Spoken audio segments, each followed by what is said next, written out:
Hello, Dr. Purple. Welcome. Welcome to your favorite demons.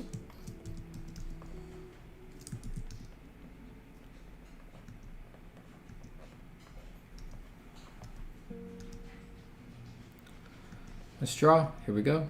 Saturday's a great day for drawing. Great day for drawing.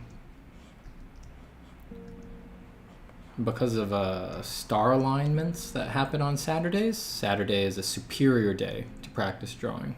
You draw better on Saturdays.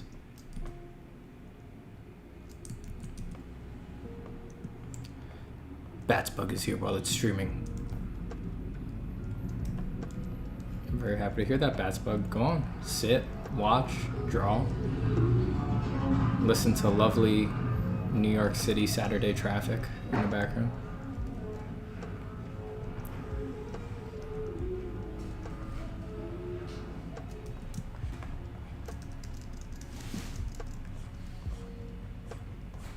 If you guys can hear too much of the background noise from my busy urban environment, just let me know and I'll make the music louder.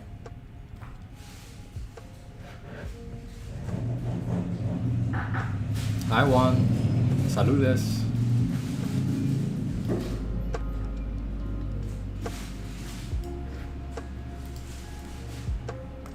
Yeah, Sundays are inferior days for drawing. If you're gonna skip drawing, you should skip it on Sundays.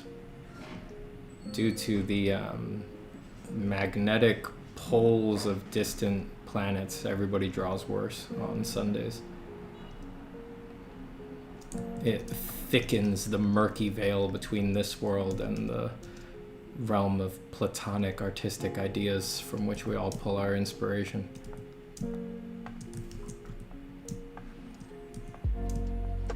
Your art is amazing. How long did it take you before you got good? Ugh.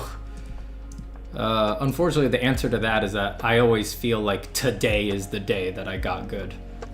That might be a good thing or a bad thing, I'm not sure. That's always how I feel. You know, when you're an artist, artists tend to suffer from a lack of self-confidence and self-esteem and confidence in their abilities, so I don't know.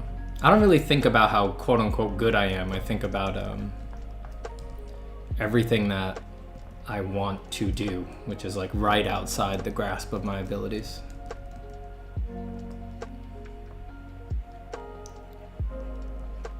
I only think about how good I am when I'm telling art directors my rate. Hi-oh!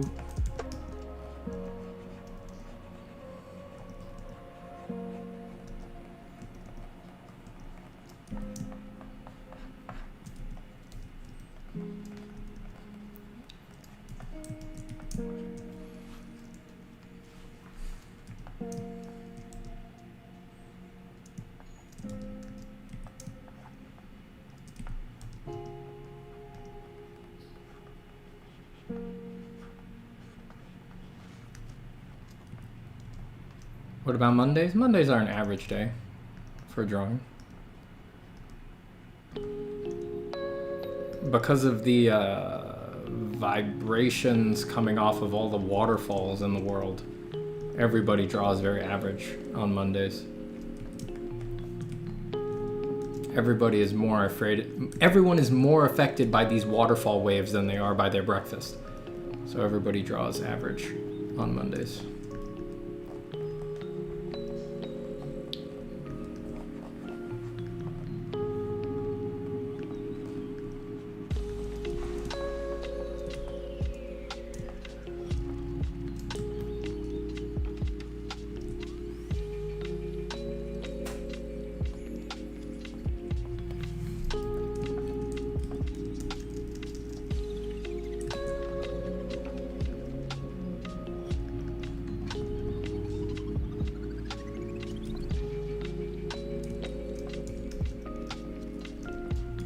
You know, just painting teeth because it's fun.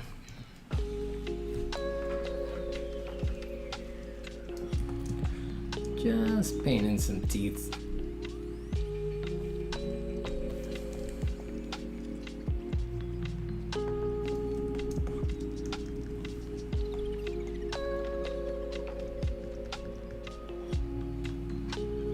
What digital tablet do you use? It's a Huion WH140, I want to say it is.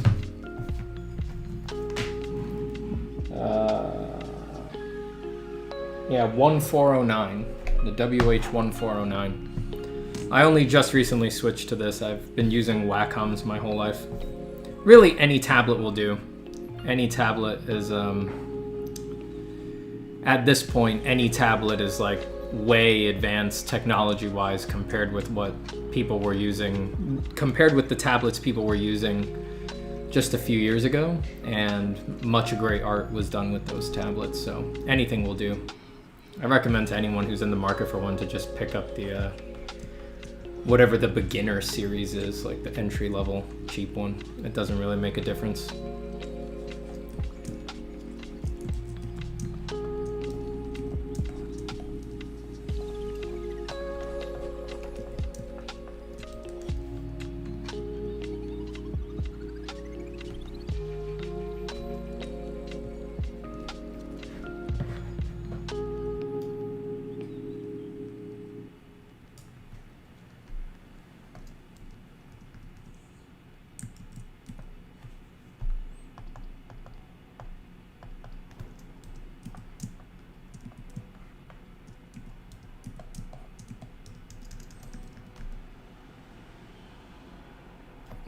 Thank you for sharing your craziness. My pleasure. My pleasure. Use my craziness to feed your drawing. Just take a moment to connect with the idea that I am drawing while you are drawing, and many other people in the chat are drawing while you are drawing. We're all putting powerful drawing waves into the world, and the more drawing waves are leaking into the world, the easier it is for everybody else to draw. These potent drawing waves, these high frequency drawing waves, increase the overall fluidity of drawing thoughts in the whole sphere of consciousness of the planet. So take advantage.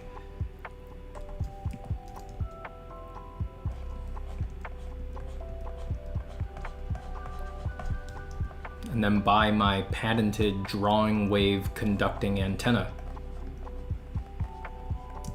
And just stick it to the top of your head while you draw, and it improves the efficiency of drawing wave conduction. That will make you way better than a better graphics tablet.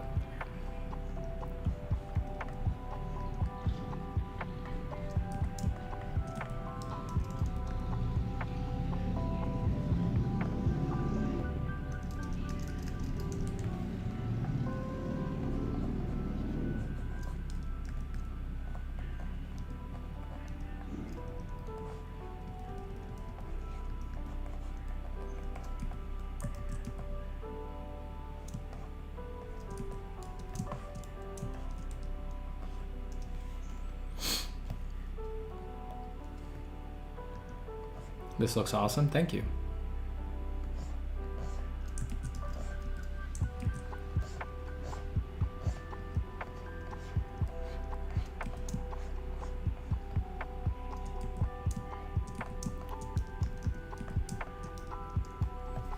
Steven, you got any self-portraits of you that you can show us? You're looking at one.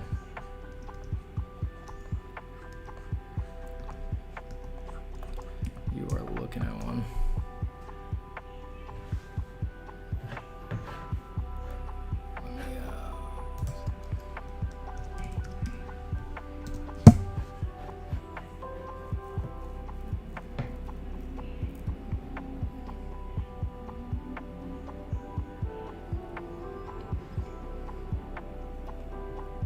Let's see if I can find one quickly.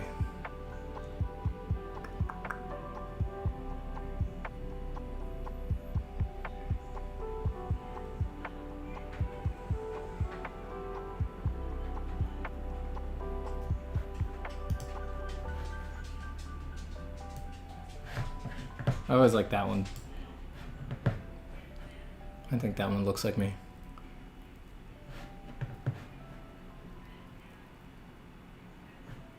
The thing that made me like this one a lot was the way that my shoulder is pushing up my earlobe. That really pleased me about that drawing.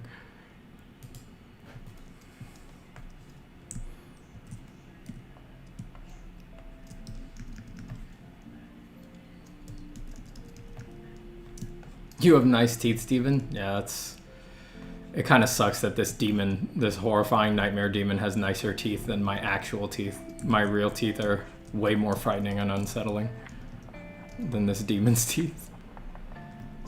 But you know, I'm a bad designer. What can I say?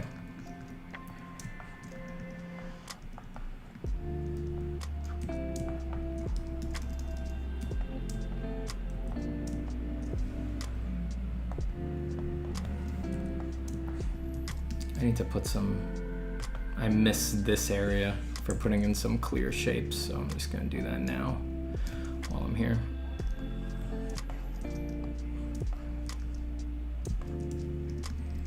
Steven, I personally feel I'm stuck and confused by what process to use for figure drawing. It's like I'm getting into touch with a new one every week, so when I just sit and try to draw, I just get lost.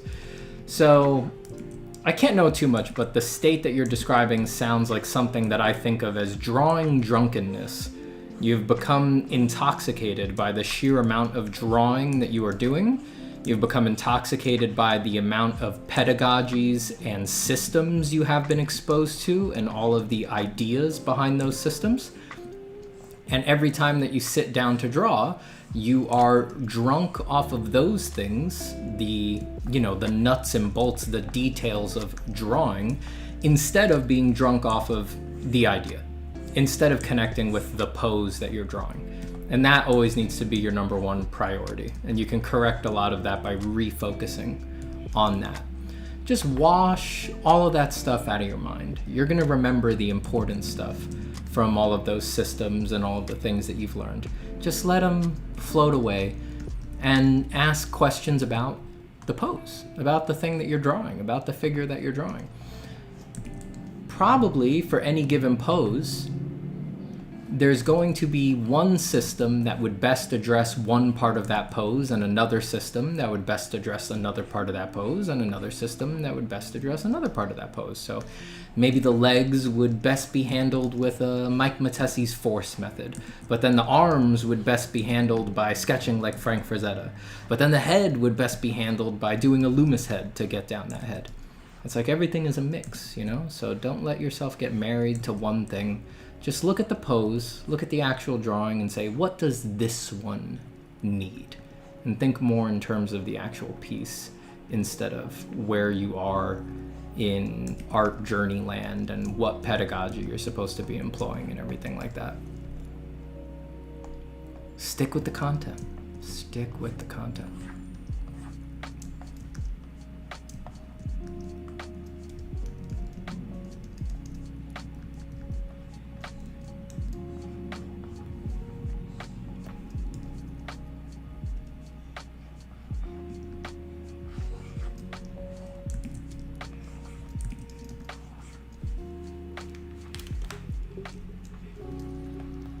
What was that? Oh, God. All right, that happens. Sometimes Photoshop just crashes. Just take a deep breath.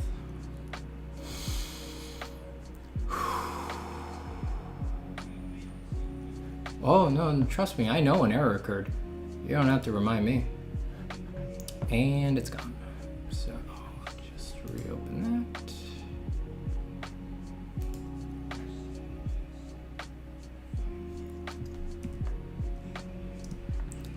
And just pick up where you left off. Just keep going.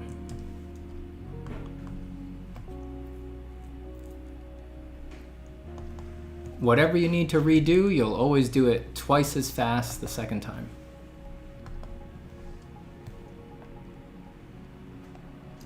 And don't forget, you should be saving as much as you are drawing. If you draw for 5 hours, you should be saving for 5 hours. You should spend just as much time saving your documents as you do doing your work.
No problem, Blank. My pleasure, my pleasure.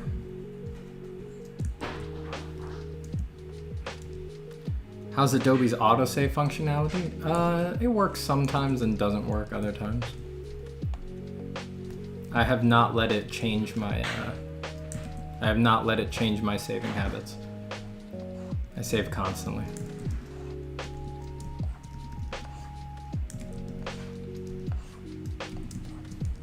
I just habitually hit Command S while working because it's right there amongst all of my other shortcuts that I'm constantly cycling through.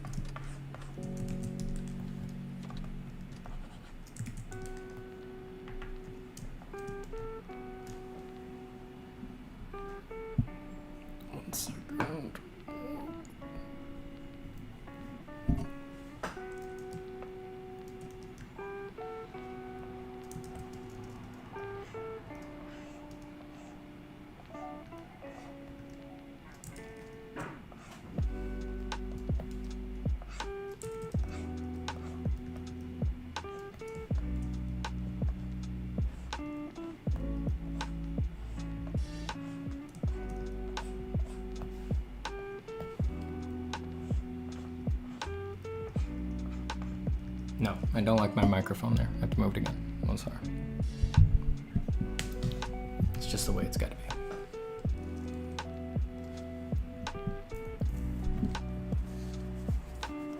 Hi, Silence. Hello, Silence.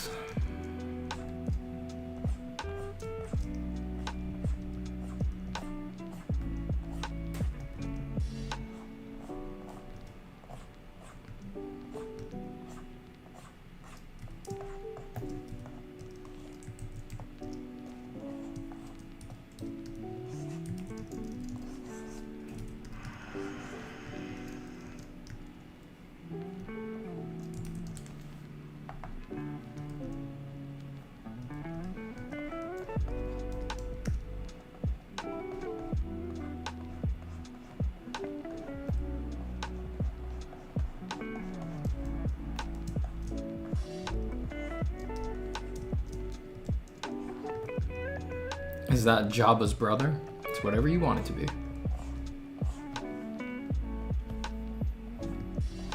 If that's your deep read of this content, then absolutely.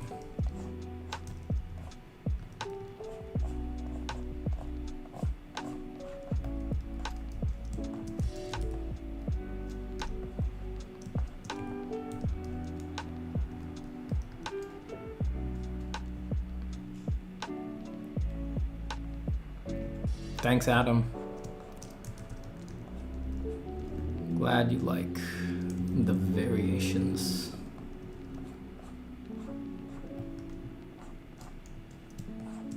I always try to work over a base where all those variations are pretty exaggerated, so they still show up a little bit as I paint over with regular, unvaried, sad digital brushstrokes.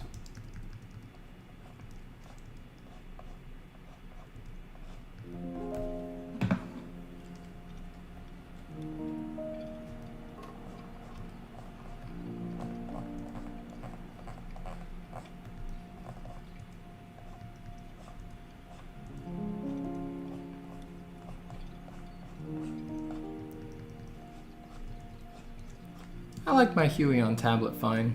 I was worried switching from Wacom because they were the only tablet I'd used for like 20 years. But the Huions are good. The only thing I don't like about it is that the pen can get a little squeaky. It sounds squeaky sometimes. The build quality is not as firm as Wacom's, but what can you expect for so much cheaper than Wacom's high prices?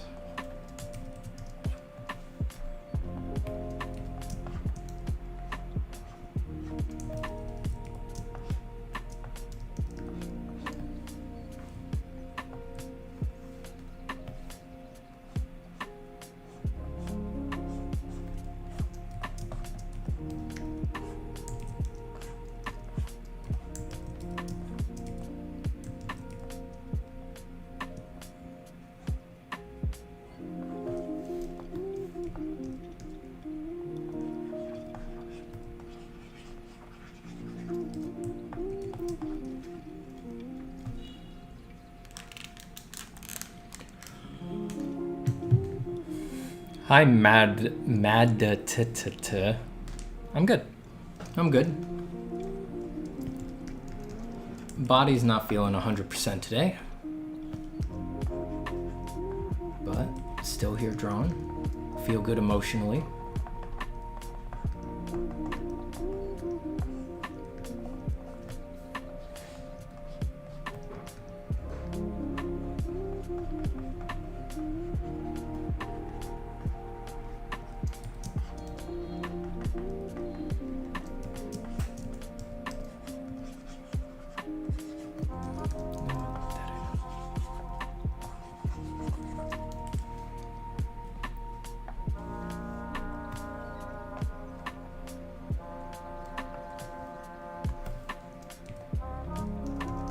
Thanks, Sayonara.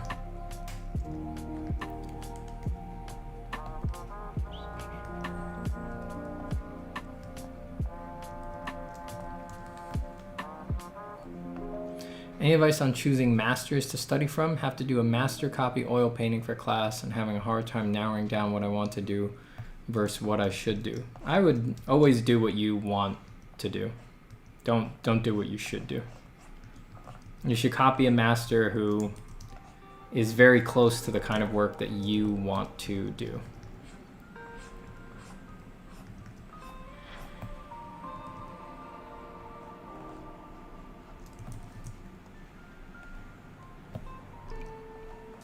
And if your art teacher is putting a lot of strictures on the options and things like that, that's unfortunate. But you have to have mercy on your art teacher. It's just that they're too insecure and scared to trust you enough to let you pick your own art that you love. And they've trapped themselves in a hideous system where they need to grade something as subjective and malleable as creativity, so they need to pare it down so that they can pretend that they can make it apples to apples and give grades that won't enrage everybody. So they're clearly in a very tough position. You should show them a lot of mercy. So just understand when they're yelling at you because you did exactly what you wanted to do because it's the healthier thing in the long term, rather than doing what they need you to do so that their boss doesn't get angry at them.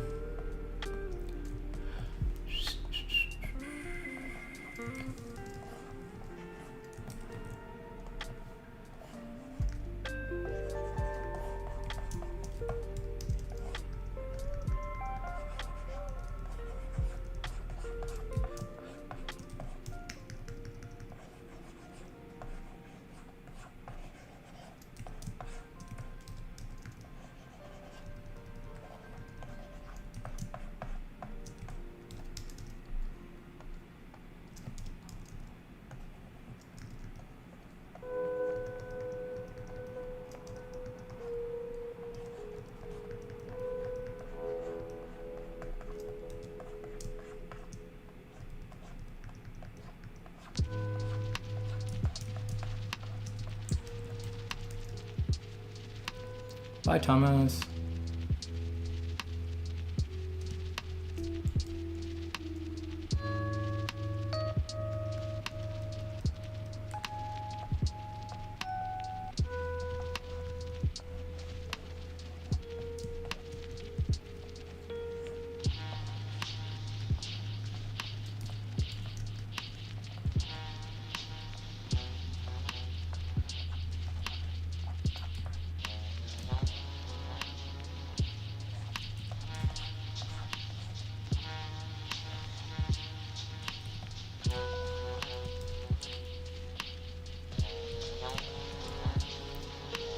Do you think there is a such thing as good and bad art? I do not, personally. There is the subjective experience of thinking that a piece of art is either good or bad, but you have to acknowledge that that's based on nothing but your own prejudices. It's just your prejudices that make you think that way.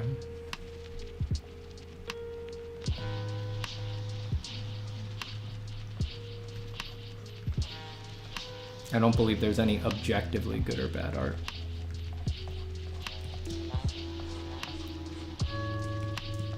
My main reason for thinking that there can't be objectively good or bad art is that ostensibly this chat is full of artists. And if everyone in this chat tried to write their list of what a good piece of art contains, I'd bet $1,000 not two people would have the same list. So yeah, good luck proving that there's some way to keep art objective or reach objective criteria about what makes art good or bad.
Yep, it's got to exist. That would be preferable.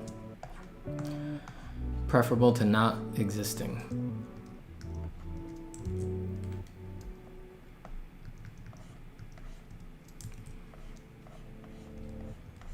By existing, all art fights against the void of unbeing. And in this sense, every attempt at art is already a masterpiece.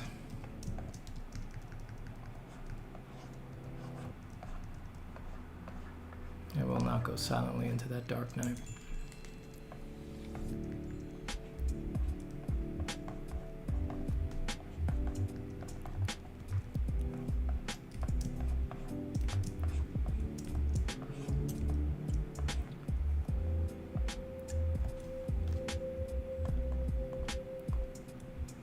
I think I will merge.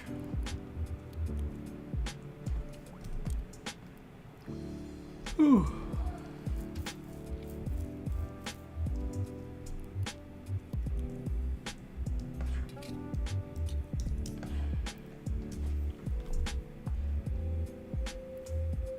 Better or worse?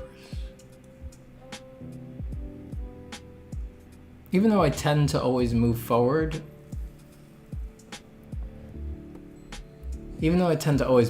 I'm always doing this, looking at what I did, looking at where I started. I just ask myself very honestly, did I actually make it better or no?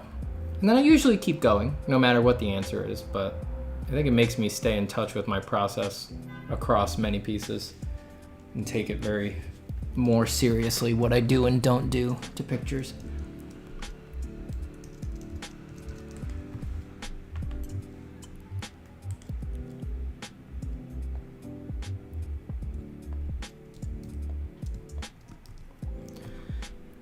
Saman says, do you draw mechs or robots? Sometimes. Not really. Not anymore. I like organic things better.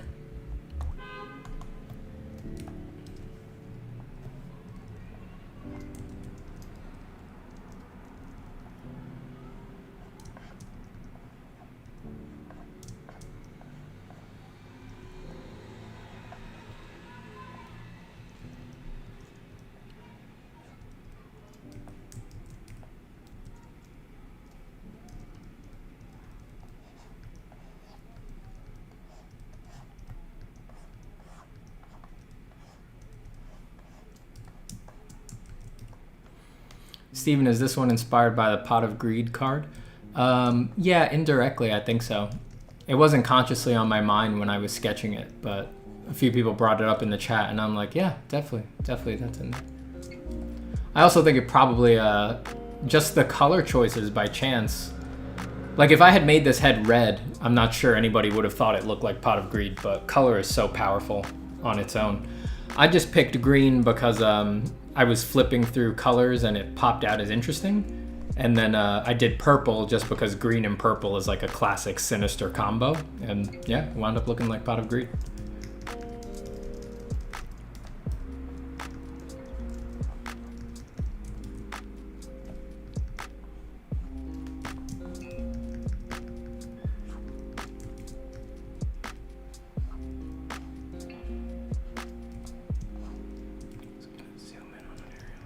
You know what? I'm just gonna merge down. All this stuff is bothering me. I'll just commit. I don't want to spend too much longer on this anyway. You know, I don't want it to get an outsized amount of time compared to the other heads, so. We will, let's wrap this baby.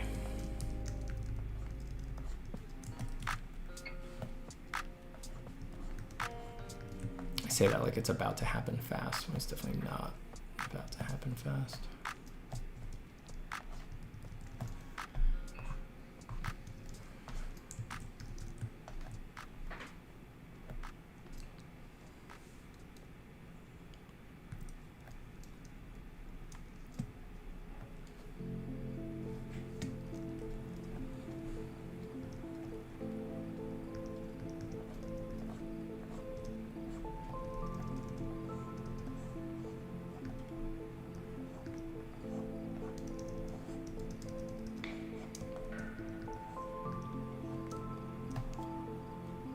Or is it a female? I'm sure as a demon it would want you to perceive it as the gender that would upset you more. So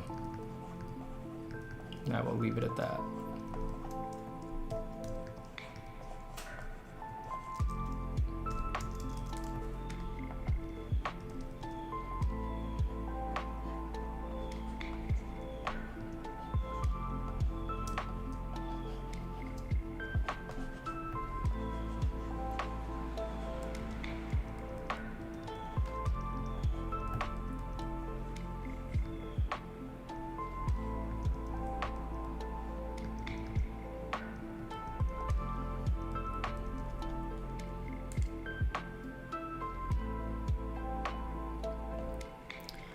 How did you do that yellow, green, bluish texture for the skin? Is the first layer of underpaint? I'm sorry, I still couldn't see the whole process. Yeah, it was just underpainting, but if you want to see it in more detail, just go back 2 streams on my channel and you can watch me do all of the color laying from scratch. You can see every step.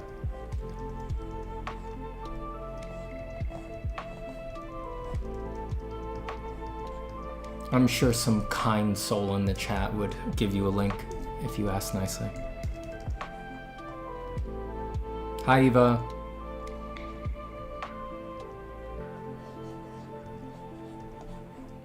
Do these demons have a social hierarchy? They do, and it's based entirely on their followers on Instagram.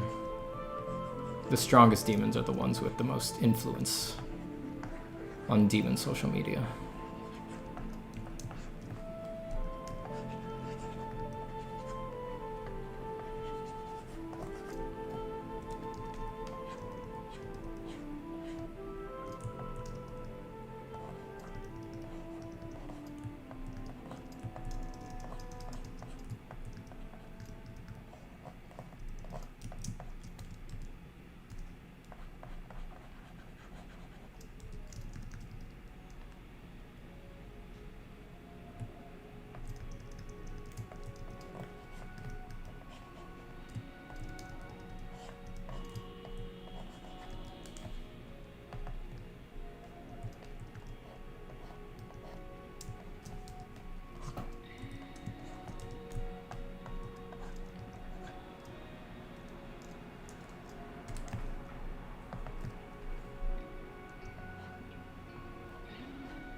Thank you, Wauko. Is that how it's pronounced?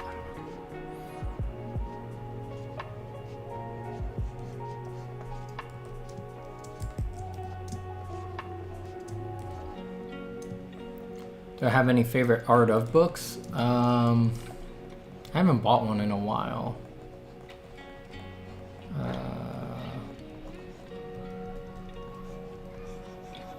The art of book for Iron Man 1 was always a favorite of mine because Ryan Meinerding's keyframes in that are so unique and singular and amazing.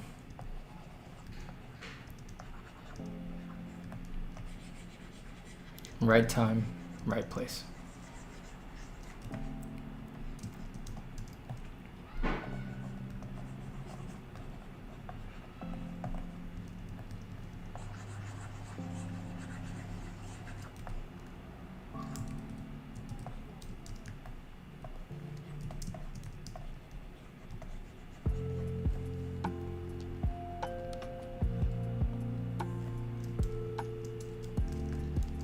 It looks 3D, thank you.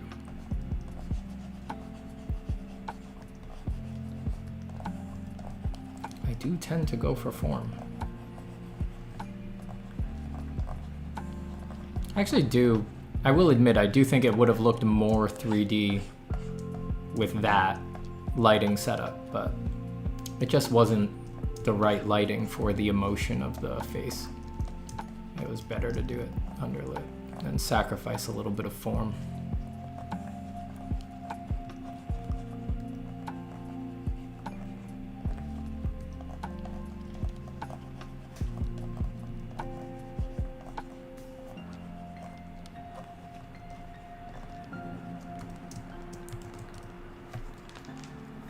All right, those are looking more yellowish now.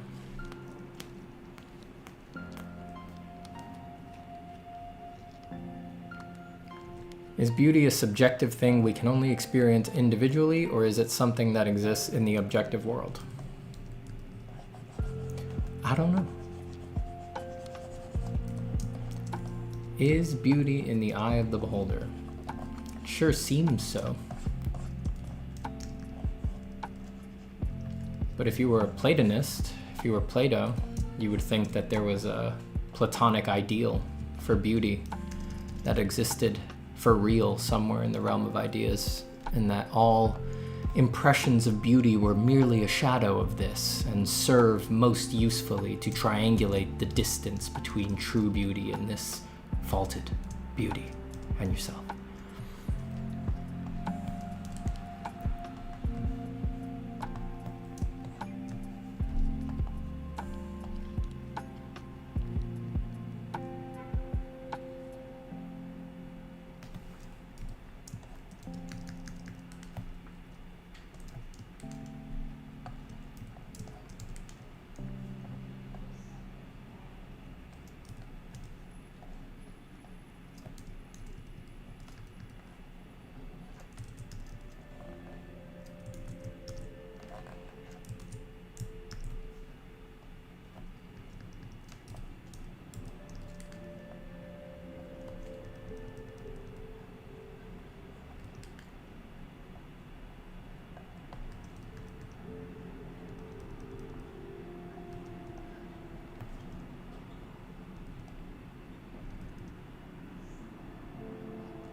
They look like ticks? Yeah, I wanted them like that.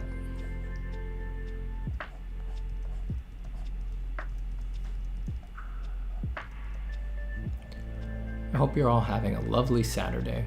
I hope you're sketching on this Saturday.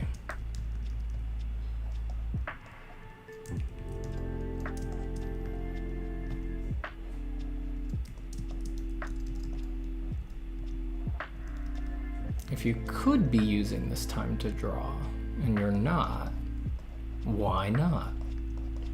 Trust me, whatever I'm doing on this drawing can't be as interesting as making one of your own.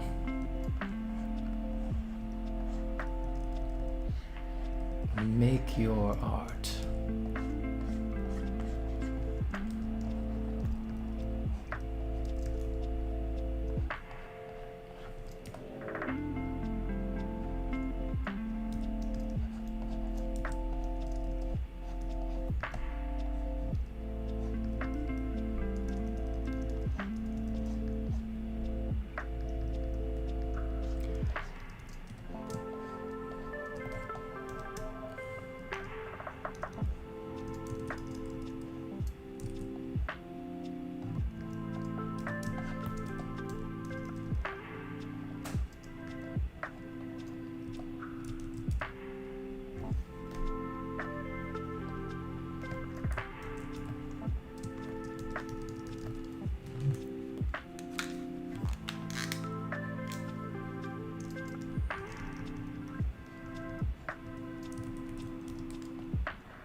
Someone needs to tell Mad TT what to draw.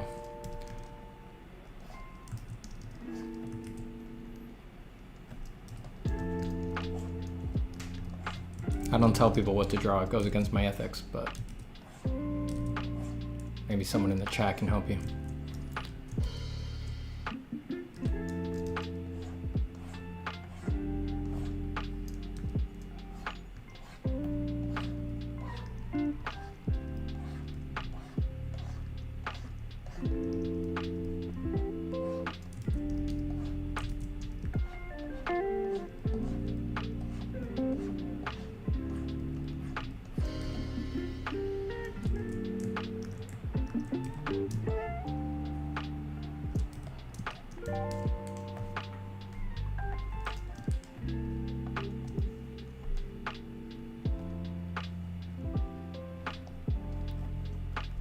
Do you have any tips for drawing good facial expressions?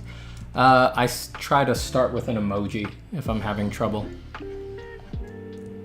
Just do it like...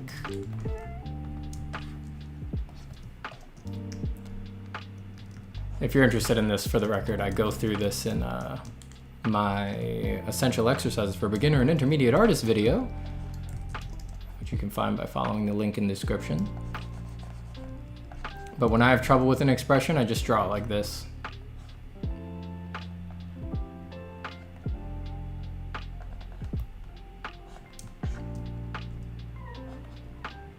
Like I'm drawing a little cartoon version of it.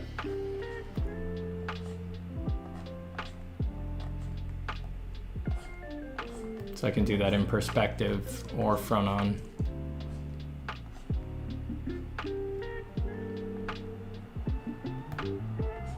And you can do it for distorted faces as well. You just mess with the proportions.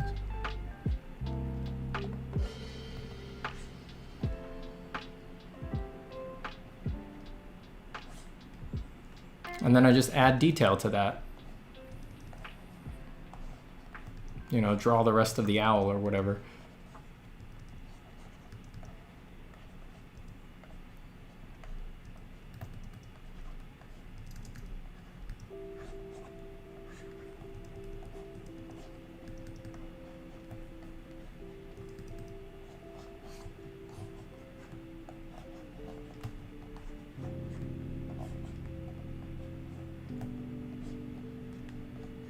There's a reason emojis work in graphic design, right?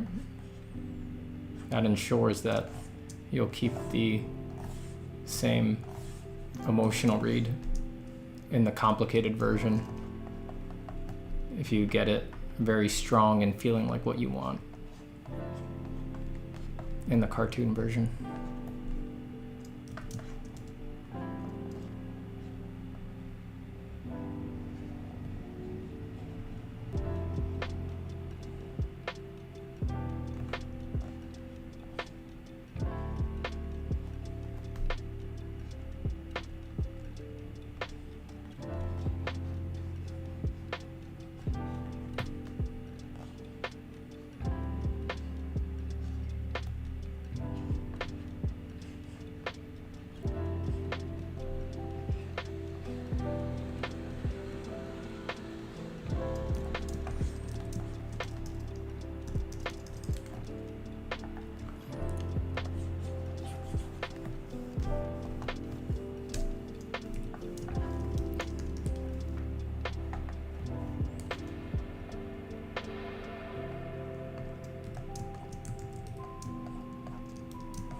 Max says, are you still working on the Transformational Anatomy series, Steven? Not actively right now. It still runs in the back of my head all the time. I have ideas for like, oh yeah, that would be a good demo for the torso. That would be a good demo for head and hands. I still have plenty of ideas for it, but it just doesn't fit on the daily to-do list right now because I've prioritized my Principles of Design course over that.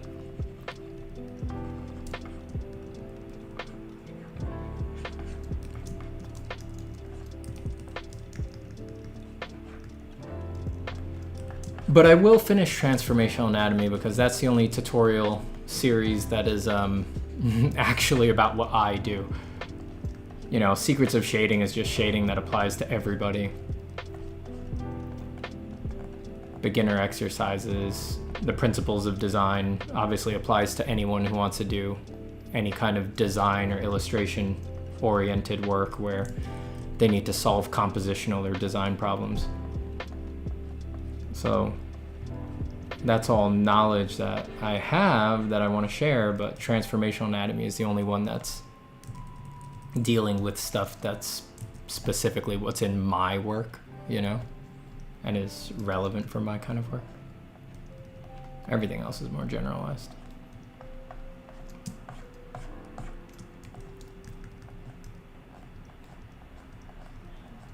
It's just very specific.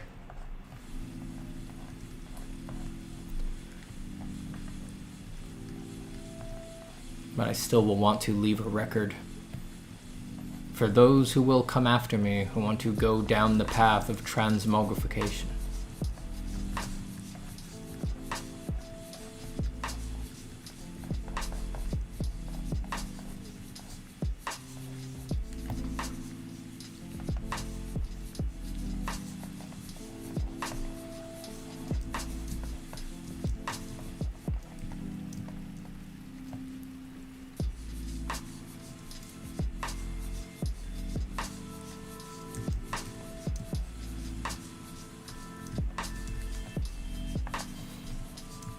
Let's fix some things. So I just want to do a nice cleaner dark over here. Screw everything.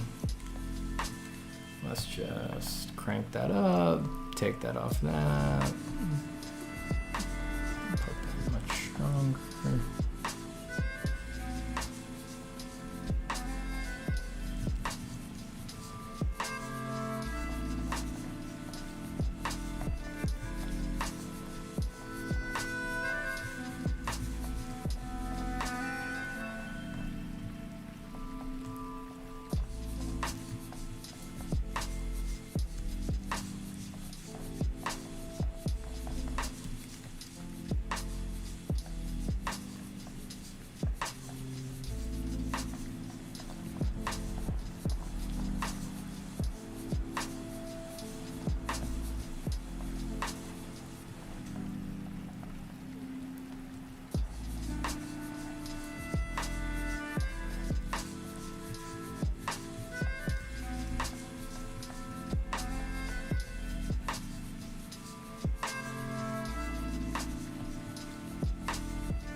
I try to do corrections while looking at the whole picture without zooming in like this, because I want the corrections to address big picture things.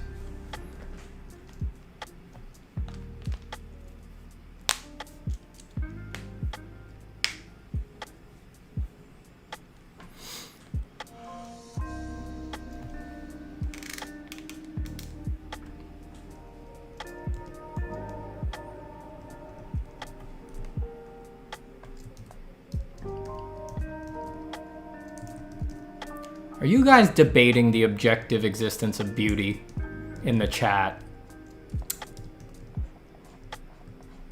Very heady stuff.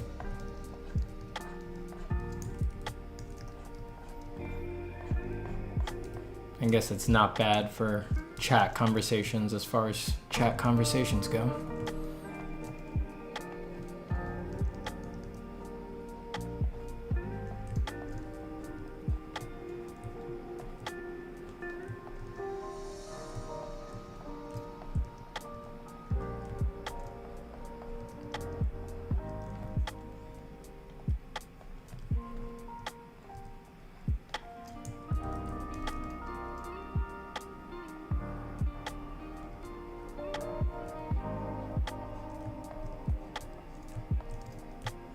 It seems that depending on your childhood, you either think this is Violator from Spawn or Pot of Greed from Yu-Gi-Oh! Interesting.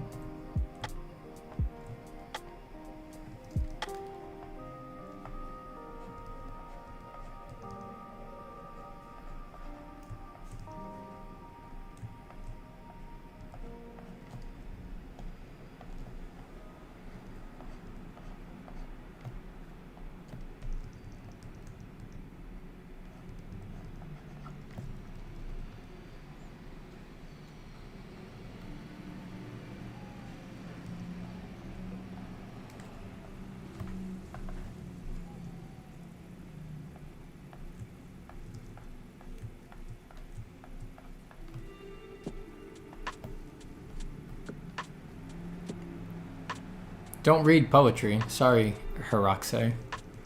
Unless you count Paradise Lost.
Steven, do you think learning is better done if you were teaching the topic to someone else or imagined to teach someone so you get approximately the same mindset? Well,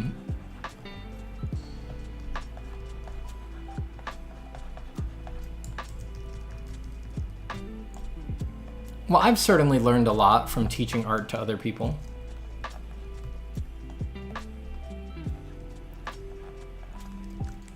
I don't know. I personally wouldn't use teaching as a learning tool.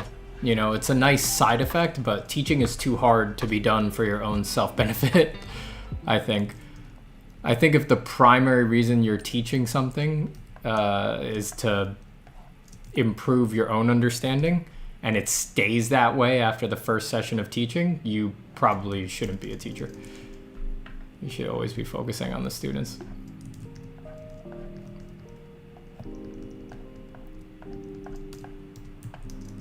Teach because you want to teach. Because you want to help other human beings work through something difficult and confusing. And then get the clarity that that produces internally as a side benefit. But I wouldn't hunt for it as a cause on its own, as an end on its own.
What about meta in art?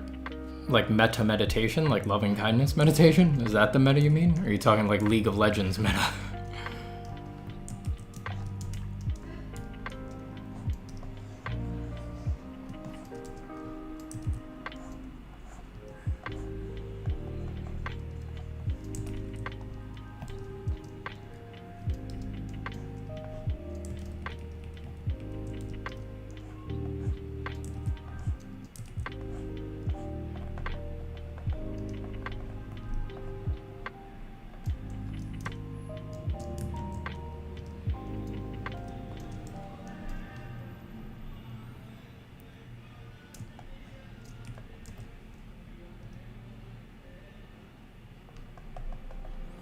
How do you force yourself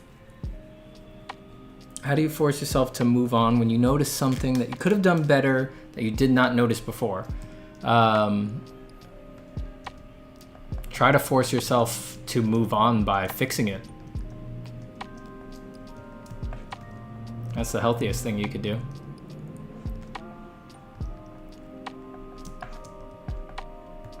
Only turn that off once fixes become neurotic.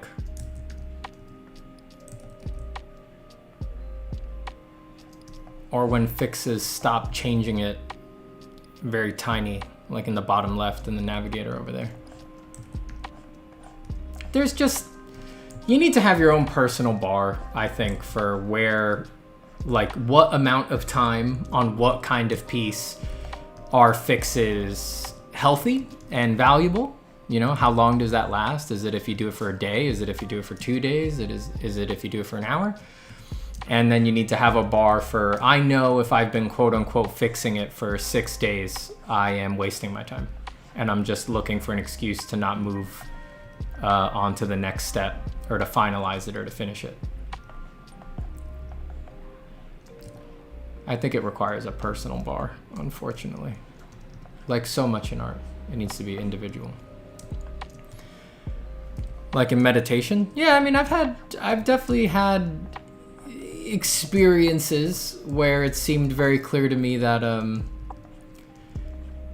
you know, working very hard on a picture could be interpreted as an act of compassion for the viewer.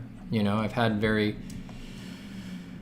powerful feelings that like working on a very detailed picture for 100 hours is just like creating this very luxurious couture moment of joy and comfort for strangers.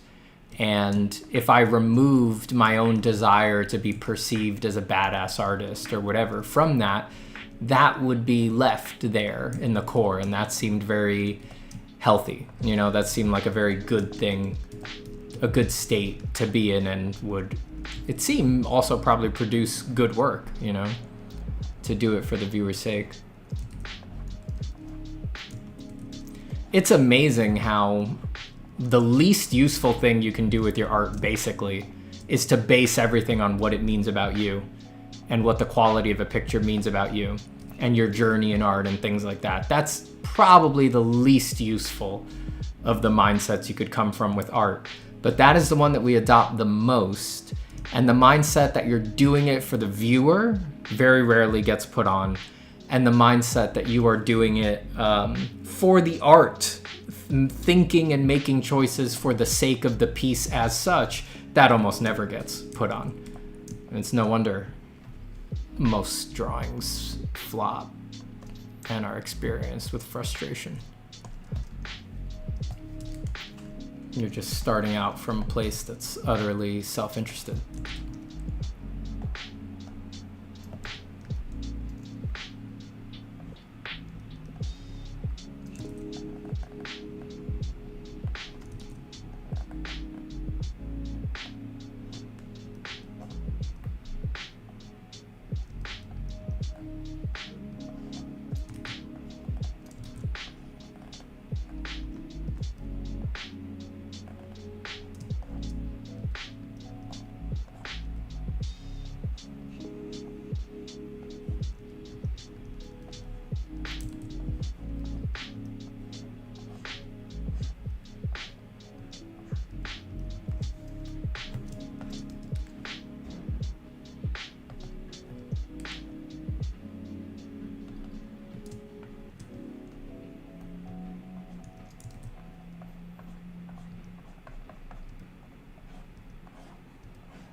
That's funny.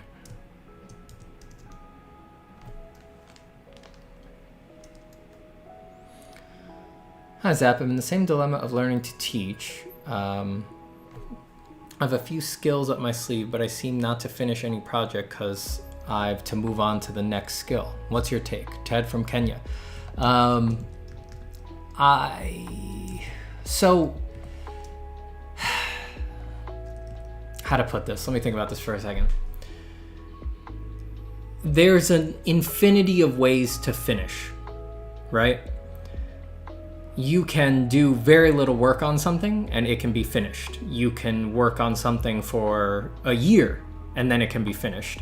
You can finish things like Monet or Sargent or Child Hassam finish things where there's plenty of rough parts, but it's definitely finished. Or you can finish things like Bouguereau where everything is glass and that's finished, right? So I need to be very, very clear. There is an infinity of ways to finish things. Finish doesn't mean that it needs to look like any particular thing, but each individual artist knows whether something is finished or not for them. And it is essential, as far as I can tell, it is essential for the artist to learn how to finish. Not the surface, right? I couldn't care less. The artist needs to learn how to finish such that they feel it is finished. And that is a very deep question, a difficult road. Not easy to figure out, but it's something every artist has to deal with. And you ignore it at your own peril.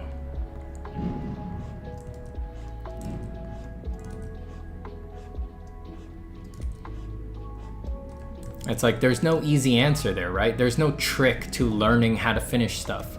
It's you just have to come to grips with the fact that doing whatever it takes to achieve the finish that you have in your mind, where you feel that you are done, no matter how much work that takes, no matter what the struggle is like, no matter how confusing it is, no matter how long the road, doing that is easier than making bad, forgettable, disappointing art for your whole life, right? For you to feel disappointed in your art your whole life, for you to forget your own stuff, for you to just never be with it and to always be wishing you were doing something else or it's coming right around the corner. That will unmake your mind if you're not careful. That's the real pain. That's the real suffering. You want to avoid that.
When I'm doing a drawing to please myself, it often goes well.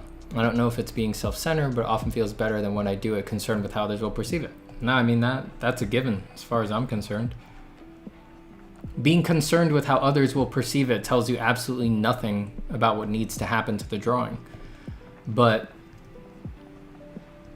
checking in with what's making you happy, what's making you excited, or with having a quote-unquote conversation with the piece where you're like, do you need more contrast? Do you feel like you need more contrast? The piece is like, yes, I need more contrast. All right, let's put more contrast. Like that, doing that also. Both those things give you an actual operational idea of what needs to happen next to make the piece better.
You had a disappointing painting that put you off of drawing for over a year. Someone told me they liked it because it conveyed a lot of emotion. Yep.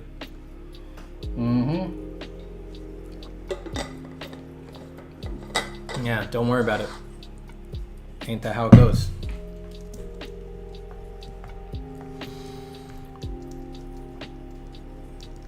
You know, it's not up to us how the art is perceived. I maybe haven't talked about it on the channel for a while, but if you go back to the earlier videos, there's a lot of discussion about that. Like, you don't get to pick what happens with your artwork. It's not up to you. And the idea that your incredible skills or something like that is going to give you some agency over what happens is negative.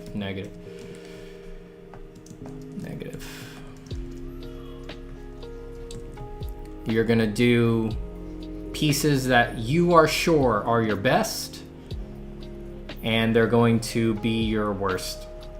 Nobody will be interested in them. They will flop completely. And you will do in pieces that you think, oh, I was totally checked out for this. I totally hated all of this. And this is obviously bad. I can see all the problems with it. Like, I'm looking at them right here, and I'm an experienced artist. I've been doing this for years. So obviously my opinions and my intuitions here are clearly, they must mean something because they're trained over years and years. And wrong, everybody's favorite picture. Everybody loves it. Everybody leaves a comment that says, oh my God, you must have had so much fun doing this one, right?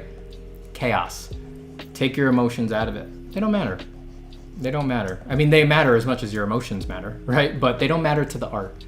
They're not actually a good test of what's going to happen or not happen with the art. Anything can happen in art at any time. You can do your masterpiece while feeling depressed. You could do your masterpiece while feeling excited.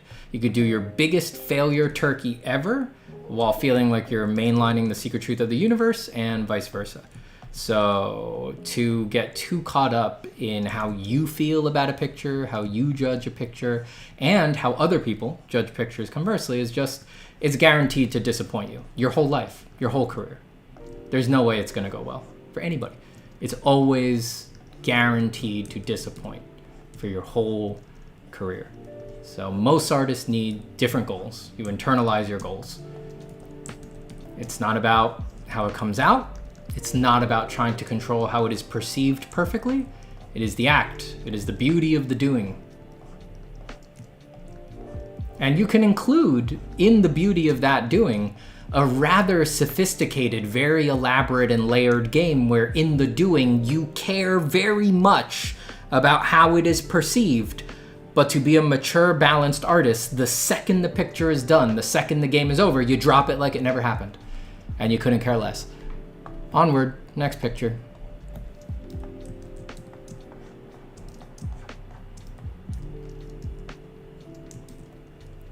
That's not my experience. The ones I like the most are usually the ones that do best. That's the, ain't that what happens when it comes down to experience? As someone who's been doing this for a very long time, in a lot of contexts, professional, personal, all sorts of different milieus and things like that, my personal experience is that anything is available. Anything is available. I have been humbled and awestruck by the quality and lack of quality that have come out of me in every single mental state. So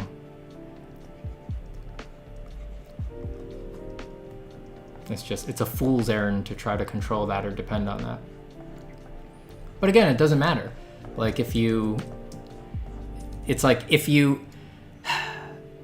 when you say the ones I like the most are usually the ones that you do best, like the ones that you like doing, it's like, yeah,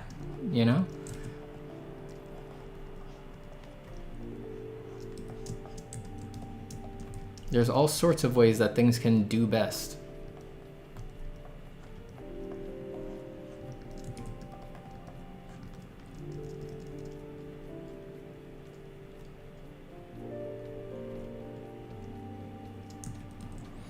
Steven, do you ever feel like the people you surround yourself with are the reason an art piece can come out looking like total trash? Well, I mean, if you're in a toxic environment, if you have parents or friends or peers or things like that who are just jerks or you don't jive with them, of course they can influence the art, but they probably influence everything about your life. They probably influence what you feel like you can eat, what you can eat and can't eat. They probably influence the thoughts that you think you can or cannot think. Like, the art's not special in that regard. They're not just ruining the art, they're ruining everything about your life. But be aware that, as to some extent, it's because you're letting them in, Obviously, if your dad is punching you in the face, that's a different question, right? Like, that's not about you letting him in or not, but the emotional part, as angry as this makes people, is like, yeah, like, your emotions are generated from within. And if you're sitting there trying to draw and rage about the people that you surround yourself with is coming up and it's distracting you and making you do bad work, well,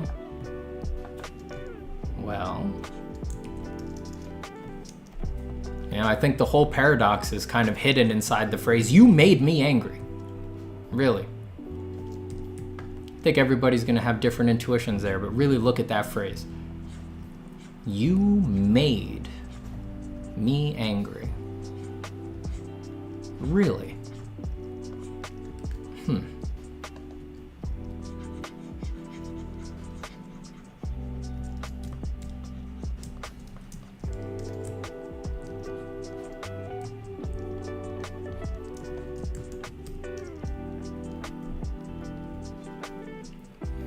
What is your opinion on cannabis boosting productivity?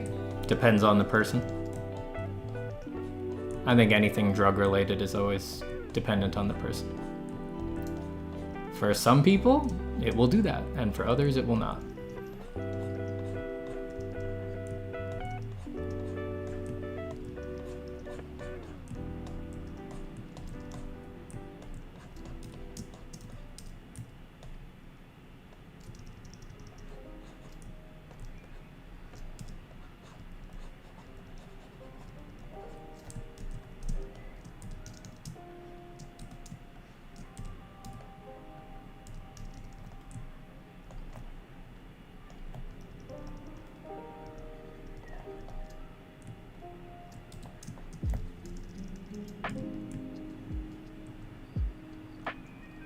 I'm very happy to read that.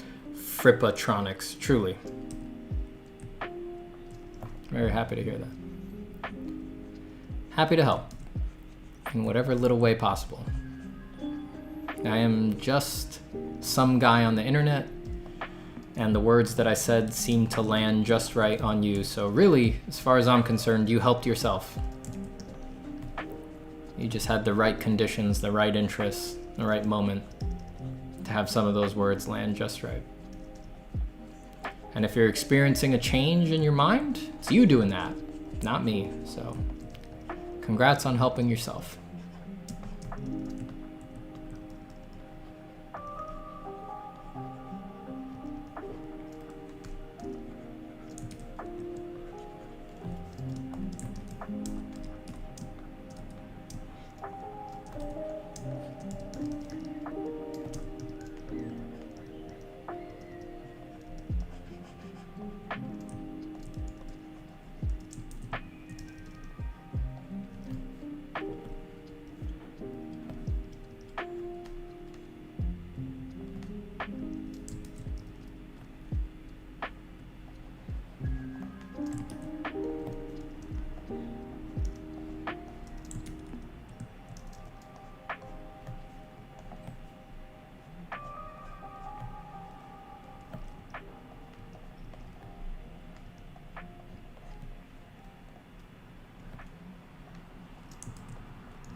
He has a very loud motorcycle, and he needed you to know that.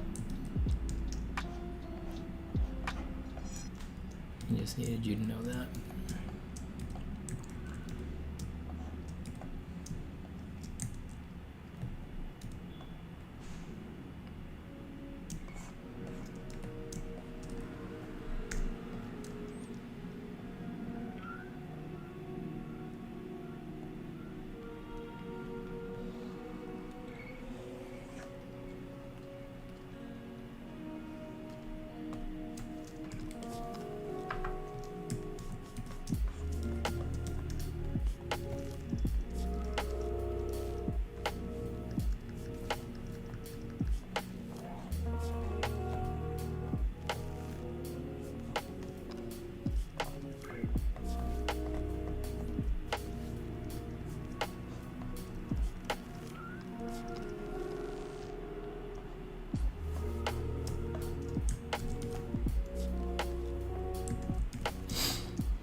I'll be right back, everyone. I'm gonna go use the restroom.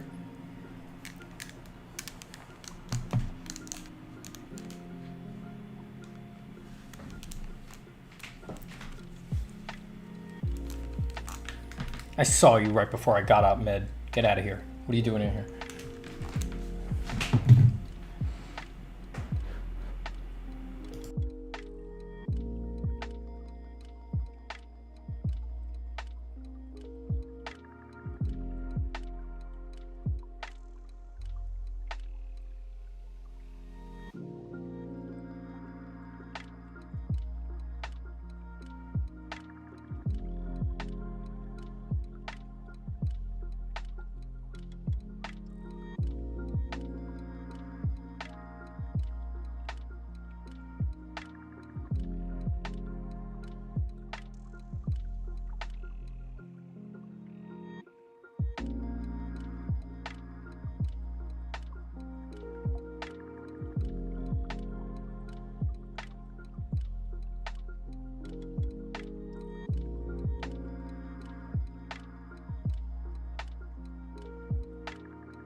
All right. All right. Matt, how you doing? And I believe that is the Omar, yes. But Omar, what are you... Aren't you abroad? Why are you here?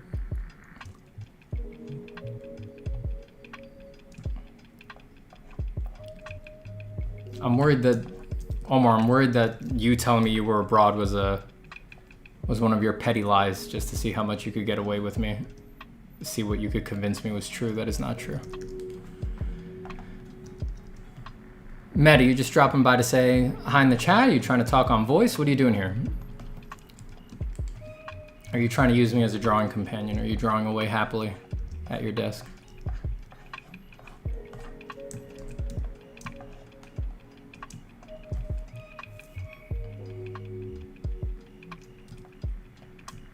He told me the other day he was in some other country that I don't want to say to protect his privacy. But now I'm worried, since he's sitting here on my stream, I'm worried that that was a lie, a petty lie.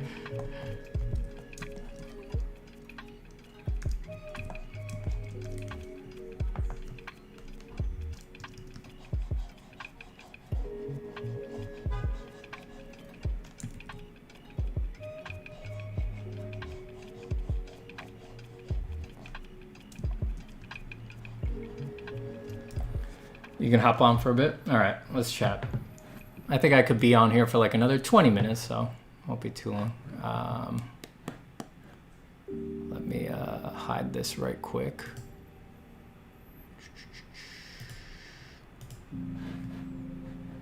While I open up Discord.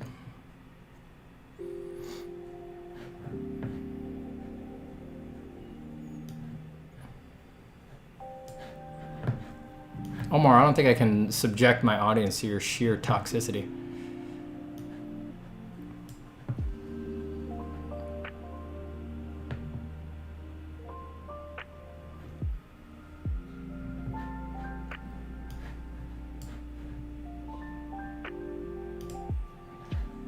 Med, where do you want to talk? Teacher's Lounge?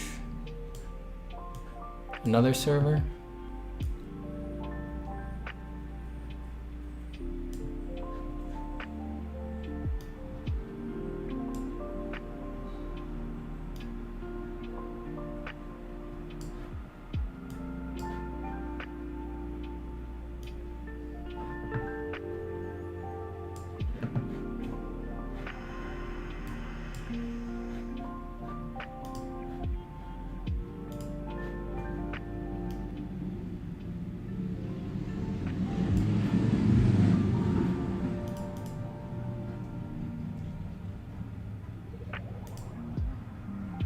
Hi, bud. Hey, what's up, man? Nothing much. Give me 1 second to turn off the music here. Or at least make it much lower. Yeah, well, they could definitely hear my traffic. All right, you want to say something just so I can see if the waveform's running? Testing. Yeah, I think we're good. We'll see if they say that you're too loud or too quiet. Yeah. Oh, what's up, buddy? How you doing? Dude, I was just in the shower thinking about you, and Love to hear it. no, I got this idea. Listen. Okay. You ever have those moments where you're like in the shower, and you have this idea, and when you're done thinking about the idea, you realize you've been standing there for 30 minutes staring at the soap? Oh, of course, yeah. It enrages my wife, that's for sure. Get this. I don't know if I should publicly say this idea, but I think it's fun. Take a brief pause before you commit it forever to the annals of the internet. No, because we'll never do it, so it's like, let's just entertain the idea publicly anyway. Nah, these I like. Yeah, let's go. We should do it, though, but we're not gonna. We should totally do it. But we never will, because we never have done any of them, so. Get this. The 5-episode fictional podcast called Survive in 5, right? 5 weeks.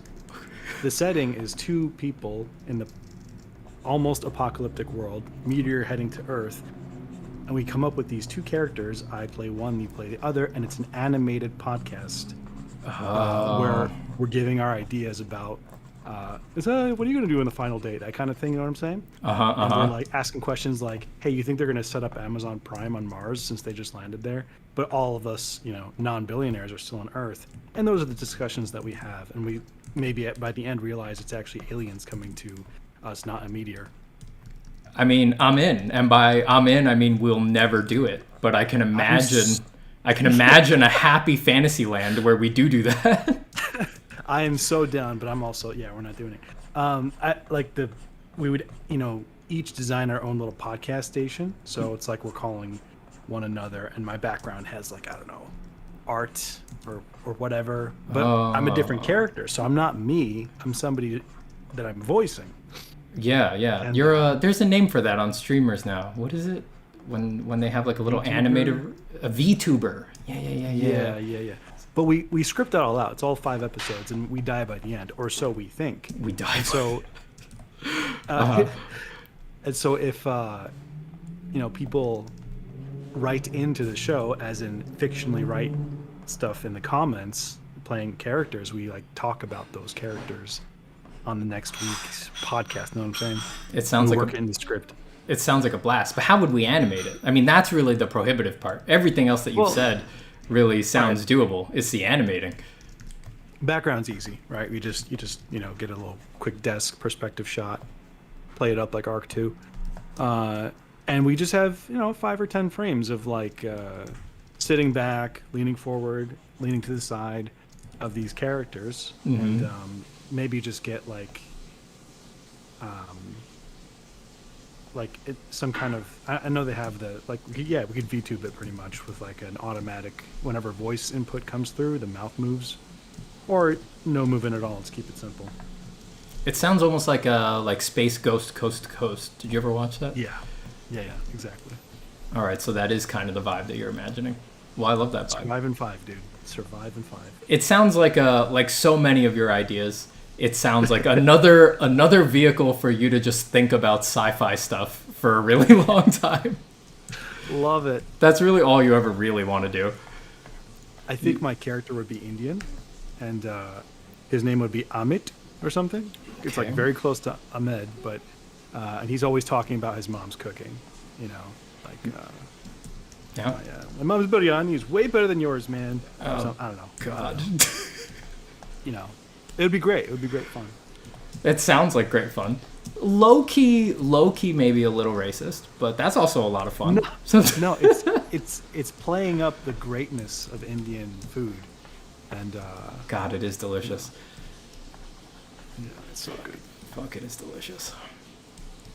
Well, I worry that this is just you've had some. Is there some sci-fi thought that you've been having lately that has pulled you into this realm? Have you been having any specific fantasies about spaceships, Dyson spheres, the people therein?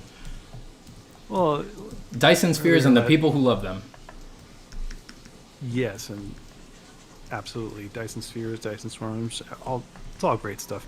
A while back there was the Oumuamua, artifact, you can call it, coming through our solar system. It was actually pretty close, and most people think it was a comet, but Avi Loeb, scientist, astronomer, physicist, blah blah blah, he gave the idea like, hey, maybe it's not a giant rock, and it was actually some kind of extraterrestrial thing. We don't know. Why don't we take a look at the facts? He got a lot of negative feedback because of it, but a lot of people are like, you know what, why don't we entertain that idea? Why do scientists always have to be like, it's never aliens? It's like, okay, well, what if it is? I really want it to be aliens. We all do. So maybe that the Oumuamua thing comes back around, and we're like, oh, or maybe not the same one, but another one comes through, but this time it's heading for Earth. And since scientists are always like, it's never aliens, everyone thinks it's just a meteor that's going to kill us. But it's not. It's aliens. Yeah. It's aliens. Yeah. Have you ever read Rendezvous with Rama? Yeah. That's a good one. Good. Yeah. The what was it? Oumuamua? Is that what it is? Yeah. That when I heard about that, I was like, this just sounds like Rendezvous with Rama, but for real. It was really like on the nose. Yeah. What was cool about that story is like we thought, or I guess humanity thought, Rama was coming to us or taking over Earth. They were just coming by to get some fuel from the sun or something and take off. Yeah. Spoiler warning. It's an old book. That is a great book. Wait, have I ever read it? Let me think. I think or I listened have. to it. at a certain point, you've ingested enough sci-fi and like read enough wikis that you're like, did I read that one or just read the wiki for that? I'm at that point. If you read the wiki, it's probably enough. Good enough. Good enough. Good. All the in-between stuff is like kind of just pass over. I read. So what's up, chat? Sorry. Yeah. Go talk to chat. While I think about Oumuamua, I'm not going to think about it anymore. I just generally my general position is that I always wanted to be aliens. Deirdre and I got into a debate months ago about whether it was a good idea or not to be trying to reach out to aliens. And I took the strong side, like, do not reach out, right? Because like I had just finished the Three Body trilogy, so I was really convinced. I was like, don't do it. It's a bad idea. It's a bad idea across the board. Don't do it. She took the devil's advocate position. And she was like, you're a fool, you're assuming too much, you're projecting all of these human thought systems and human evolutionary systems onto them. You have no idea what they're like, you're just assuming. And we got into this big debate about it. And then and we had forgot about it. And then, what was it, like 2 weeks ago or something like that, someone told us to try out this New York Times podcast called The Debate. So we were looking through it and we were like, all right, let's see what episode we might be interested in listening to see if it's any good. And they had one that was about that topic. It was between Michio Kaku versus SETI. Yeah. It was Michio Kaku and this guy who runs some part of the SETI Institute and is sending out radio waves. And we were like, oh yeah, let's do it, because we thought about this and these guys will totally have a totally reasoned argument about it.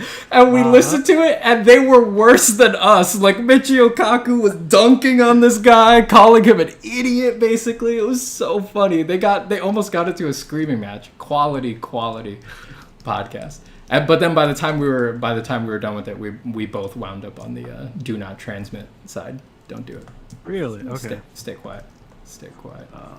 What do you think? Let's fight. You want to transmit. You want them here. I don't know.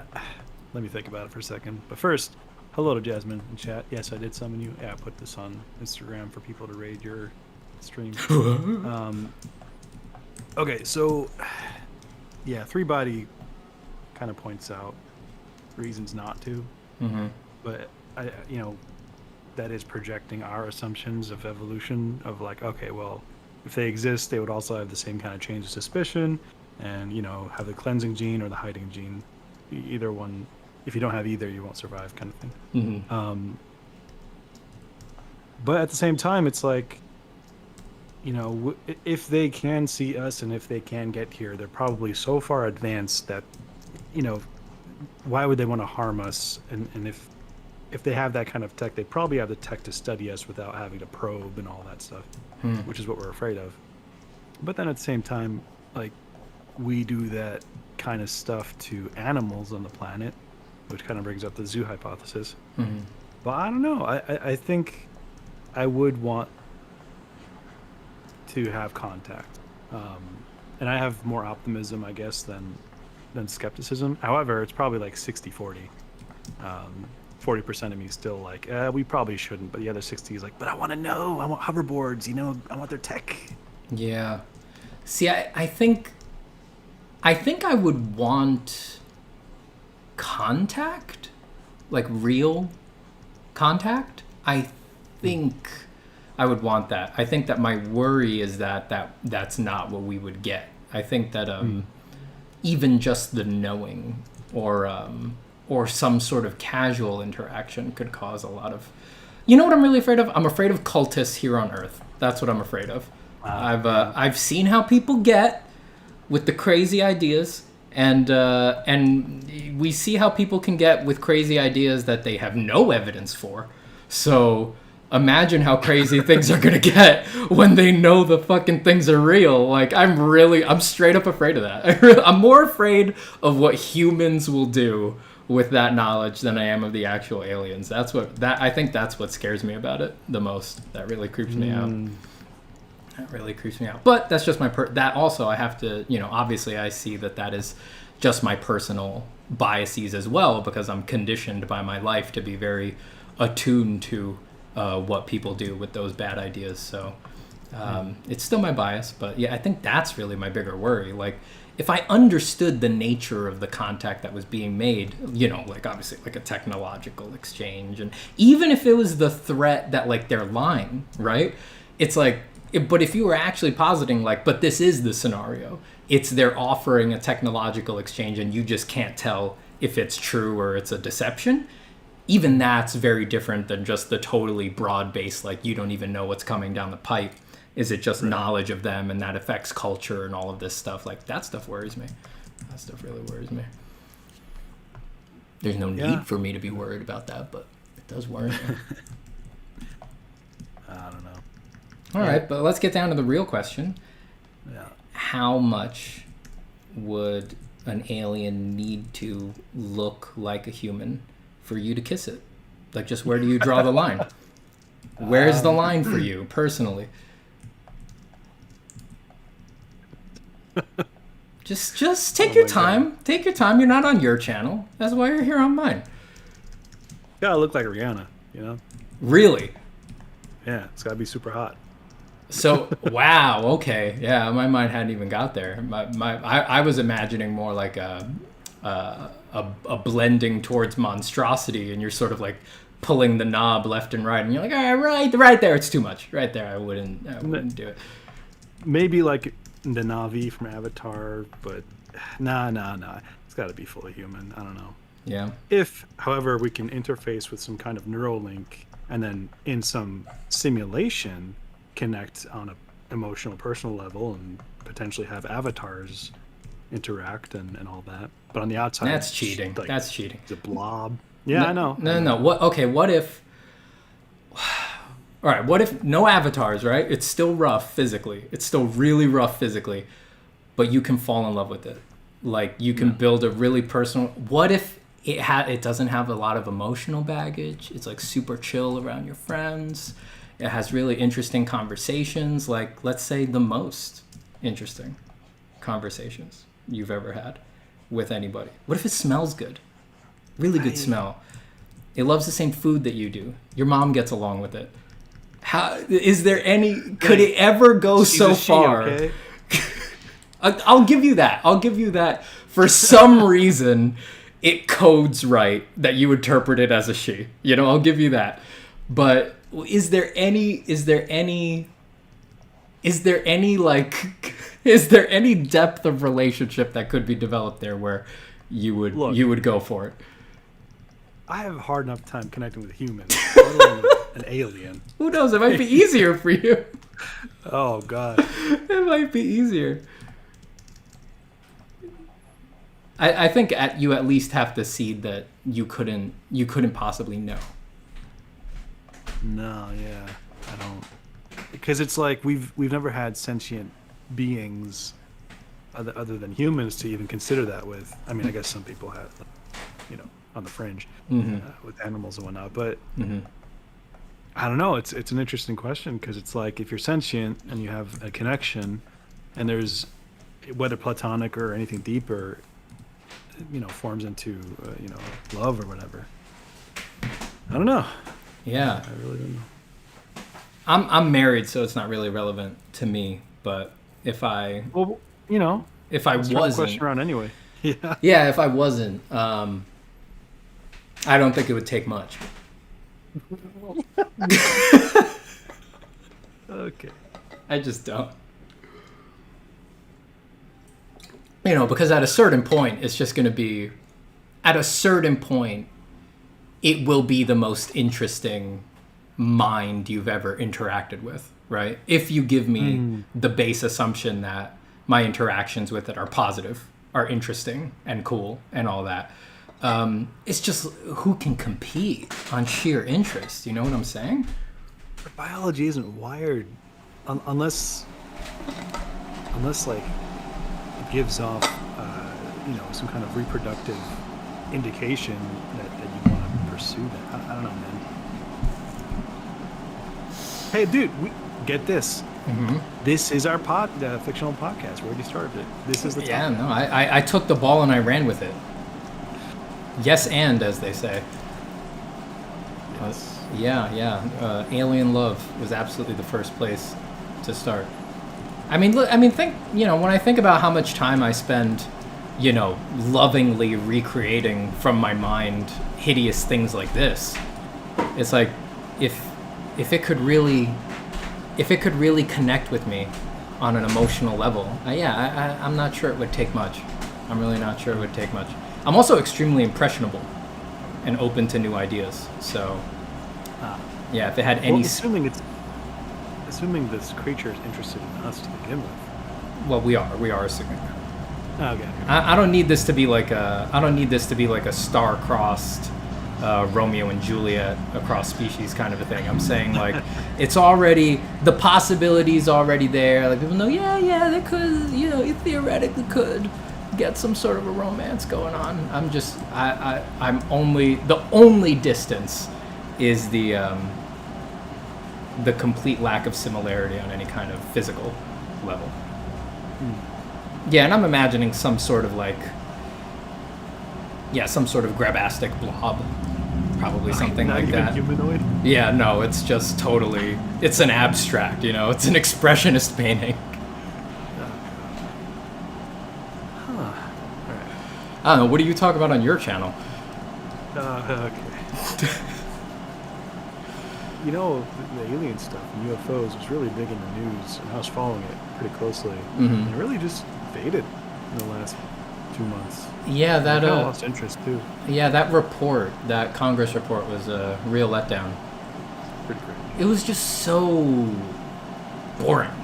Like, I know you're the government or whatever, but could you spice it up a little bit? Like, could you reach ever so slightly for just some interest? Like, God, life can be so bland. You can't give us a little bit of interest? It's probably deliberate. Yeah, totally all there with conspiratorial thinking on all of that, for sure. But it's like, why? I get frustrated by things that are just boring when the subject matter is so patently exciting, When I see responsible adults restraining themselves, I want to throw up a little bit. There's something about it that offends my sensibilities at a deep level. On a very deep level. I can't help but, ponder your questions while looking at this face that you're drawing. Well done. Oh, thank you. And then, it's contaminating what I'm imagining the alien could look like. You just think it looks like this? Yeah. I wasn't The imagining weird that. Dimples. Why is that there? No. Which demon of this is yours? This one's not really named. This is like, I'm doing a head of demons for Pandemonium for Paradise Lost. I want to do I want to do a little design folio where I record the whole process, because for a lot of my students, I tell them, you got to put together a design project, right? You got to pick a book or a story or something like that, and you need to design through it. And for a lot of people, they really don't have any idea what that actually means, right? There's surprisingly few examples of it on online and things like that. There's a few good ones, but you just see the end result and you don't see a lot of the process. So for quite a while now, I've been planning on, I should do one, and I'll just record it and put it all on the YouTube and let the whole painstaking long journey actually be up there, so that when I tell people to do it, I can be like, look, just go watch some of that. That's me doing one. It's a template. Yeah, basically. So I'm gonna do Pandemonium, the palace of all the demons in Paradise Lost, as like a city, and I'm gonna design out the inhabitants and parts of the city and stuff like that as probably like a little cool. I'm at a typical, when we would do that in school, those books came out to they're like 10 to 20 pages, something like that. Your final little folio, so something like that. And this page is just imagine 15 of these on an 11 by 17, and it's just portraits of Pandemonium residents to show their varying personalities and their head types and things like that. But just to show a spread And then if any of them are standouts just off the head, then I can use those to do like the full body character designs and things like that. But I just wanted to start with portraits just to feel out the range of expressions and the weirdness of the face types and things like that. Will you be recording the process of mounting on foam core and all that? Or Absolutely. Yeah. No, people need to understand all the pain, every bit of the pain. I'll record the process of me hiring a graphic designer to do the book layout for me instead of struggling through it myself. The worst part of any folio. But yeah, I know this is a ridiculously on topic and boring for you and I, but I don't know if you find I've been thinking a lot lately about people who want to get into design and things like that. They're like, well, how do I design? Like, what makes you a good designer? How do you actually do design? And that's a surprisingly tough question to answer, because I'm just going to stop drawing and pretending like I'm focusing on drawing when I'm talking to you. It's a surprisingly tough answer, especially for people like us, I think, because like I had designed out 5 projects by the time I applied to Art Center. Like I was always designing stuff, and the mode of designing was you pick a project, you pick something that you're interested in, and you just dream your way through it, right? You dream your way through it for a variety of pages until you've sort of scoped it out a little bit. But I guess that's actually surprisingly specific, and you say that to people and they don't really know what the heck you're talking about. I don't know if you've ever encountered anything like that, or if you just sort of take designing through things like that for granted at this point. Yeah, I mean, before Art Center, I wasn't much of a designer at all. That's why I went to school. I could paint, I could draw, but I didn't know how to design. And I think, if anything, the conclusion is kind of what you said. It's like you have to pick a project and design, dream your way through it. Another way to phrase that maybe is like there's an empty space in front of you. You can't really just start designing something. You could. It might be an abstract randomness or trusting the muse of the universe, or you have to start with a project or a question. The question could be, presented as a problem. It's like, this part of the game doesn't exist yet. Design it, right? So you can kind of start with the question of how do I extend and make a DLC for something, or how do you start from scratch, and it might be mixing things and whatever. But I think it oftentimes requires a bit of an engineering kind of mindset of what are the components that are required to kind of present a solution. So I guess problem, then solution, versus just painting or illustrating. Yeah, absolutely. I remember the first project that I did for my Art Center books was a Matrix one? Yeah.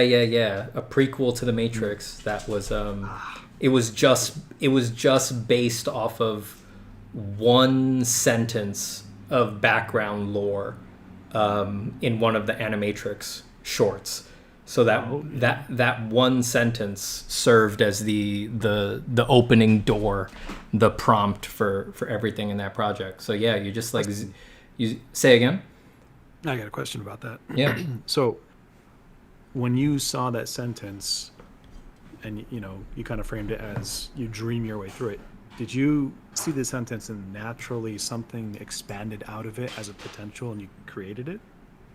Yeah, I think so. I mean, if I remember right, there was in one of the Animatrix shorts, they talk about how the first machine to rebel against its like masters or something like that had a code name. It was B166ER or something like that, and they put it on trial. And then I don't remember what they said happened after that. It caused some laws that they put into place or something like that. But I think I remember still, right, that it was called B166ER. But that was enough. Yeah, it was just like the first one to do it. So that caused a problem, right? Like what would need to be true about that machine and the culture and its master to make it do that, right? To make it rebel? What would make it special that it would be the first one to do it? And then what would it mean that it was the first? That then did it inspire others? They didn't say that, right? But to me, it's sort of unraveled in my head. It must have been that these other machines then knew that it was possible, and then that sort of opened the door in their mind, and then they started doing it too. So yeah, it's really just that. It just starts, you just start playing the game in your own head. I mean, yeah, like we said, you dream it, you know, you just let your mind go there and sort of be with it.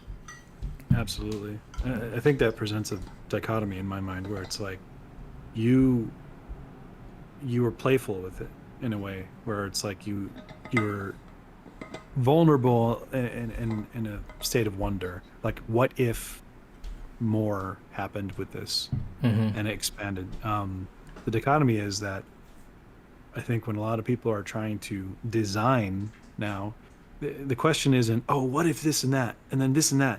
It's instead, how do I design to get a job? Yeah. And it just takes out the vulnerability, takes out the wonder, the joy, the playfulness, the sandbox nature of creativity. Yeah, you're right.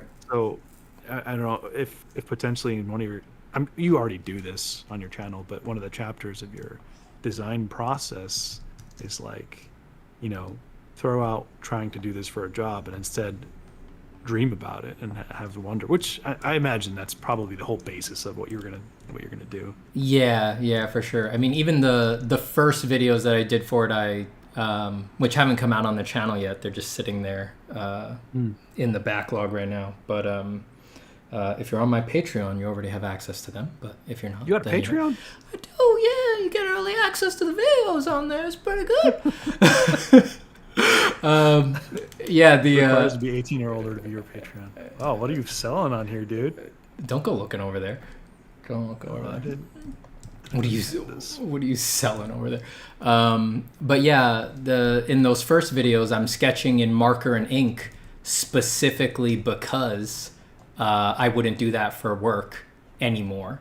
So it's sort of like a hard medium gate to remind me, like, look, if you're doing this in Copic markers and ink pens, mediums that you're not the best at and mediums that you wouldn't get hired for and that you don't do for work, if you have them in your hand, that is a trigger, like it's time to play.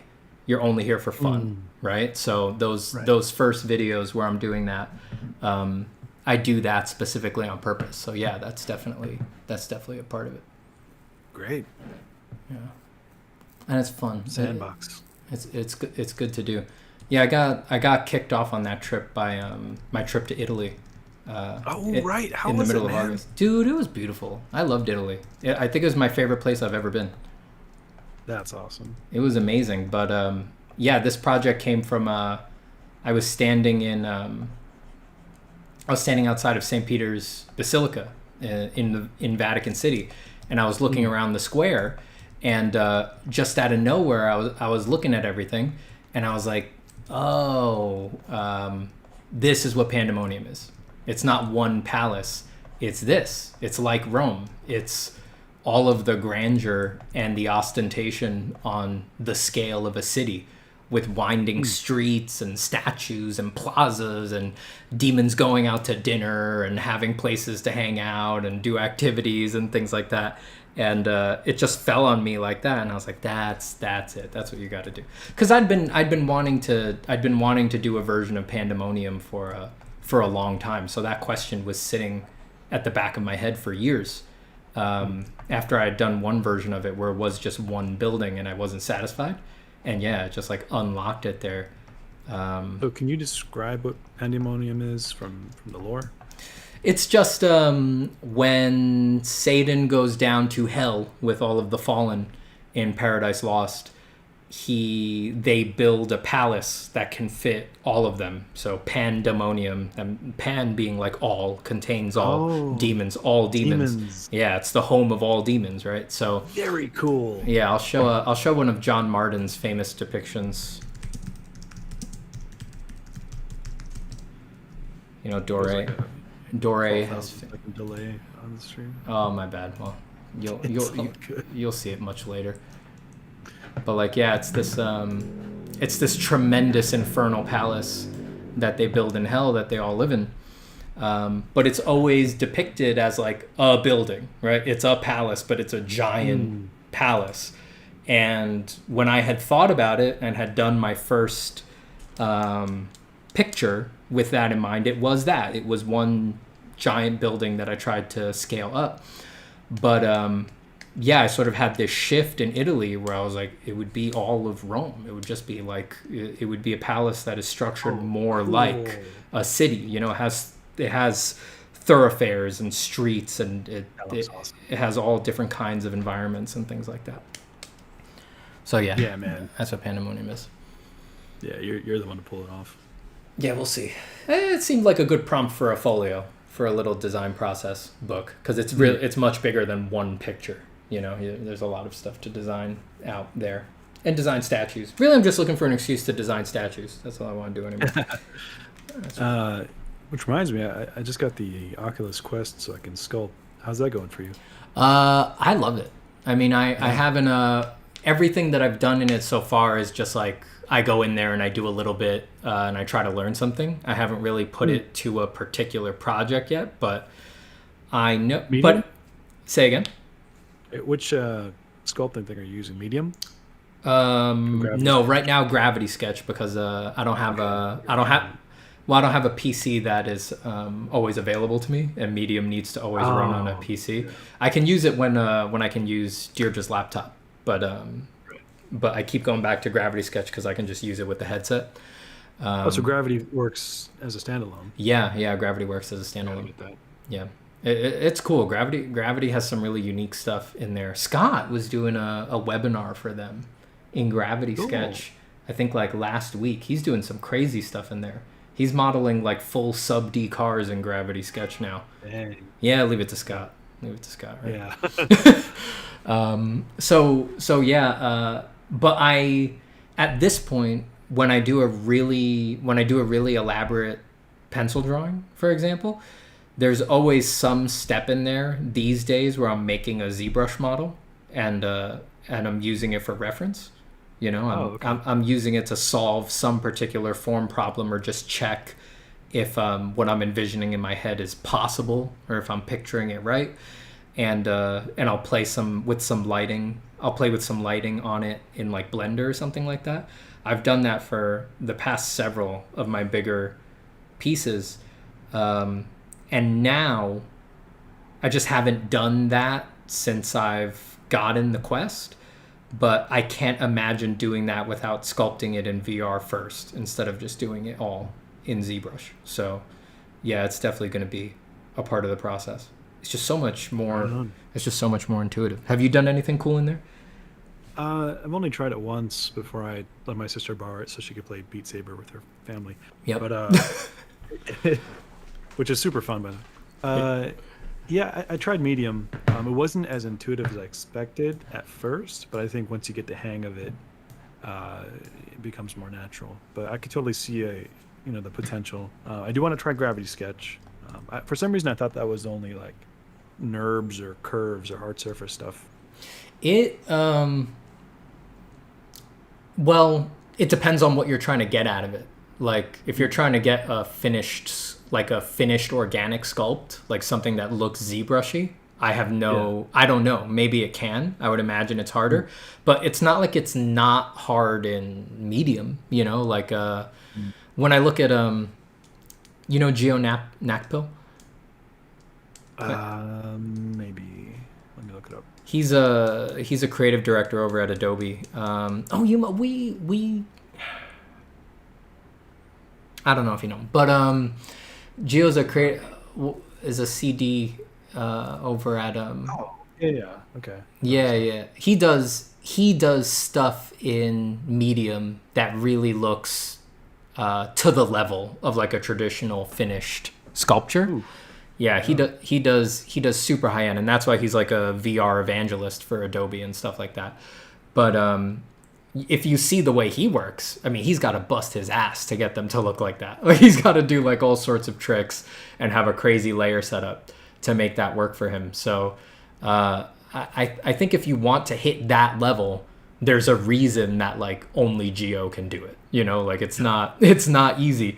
But if you're looking for info, right? If you're just looking for the form, if you're just looking, if you don't need it to look refined, but you're just trying to get information for like, if this thing is this big and this thing is this big, can this thing fit between them, or things like that, and just like the positions of things in space, there's nothing better. And then it doesn't really matter what the finish comes out like, I feel like. And yeah, Gravity Sketch has some good tools for that. I haven't done anything refined in it, but it's really fun for sketching and just like going wild. And then yeah, it's so easy to export out to ZBrush, and then you can do more work on it there, I guess. Oh, great! As OBJ or Z-Tool? Or... Yeah, I think Gravity Sketch will put out FBXs now, and I say that like I know what FBXs are good for, but I have no idea. F boxes. What I imagine that I want to do is sculpt a bunch of goblin heads with a bunch of variety, and then paint over them in Photoshop. Yeah, you know what? I've never heard someone had an idea like that before, but it sounds awesome when I hear it. No one's ever done that. No, I think really you should, want to do it though. I really think you should go for it. I really think you should go for it. Try not to post where I post my art. I would appreciate it. I would really appreciate that. A quick shout out to Ari in the chat. She's hi Ari. Fellow artist. Yeah. Ah, fellow artists. I think there's definitely a lot of fellow artists in the chat. That's for sure. All right, but what else is on your mind? Any other pressing issues? Nothing I can talk about on stream though. Just for us. It's on brand to cackle on my channel. It's very on brand. Great. Very on brand. Oh, that's why I sound different. I have my noise suppression on. Let's see if this changes it. Someone's like, it doesn't sound like me. Yeah. Do I sound different now? I think you maybe turned it on. Oh. I thought you sounded fine to me. Wait, now I'm confused. Hold on. Let me change some stuff up. Yeah, I don't know. Okay. I don't know. I think I'm going to say this one's done. Yeah. I don't want to spend too much longer on this one. That was only... How's Fanos? She's good. She's over there sleeping on my pillow. Great. Of course. Yeah. Of course. What a dog. Yeah, leave it to a dog. That's really nice. Yeah, and it's had a corgi for a day. How'd you feel about that? It wasn't for me or mine, but it's like the highlight reel of a corgi is like, wow, I totally want one, so cute. But having a puppy, as you know, requires extreme sacrifice of your schedule. Yeah.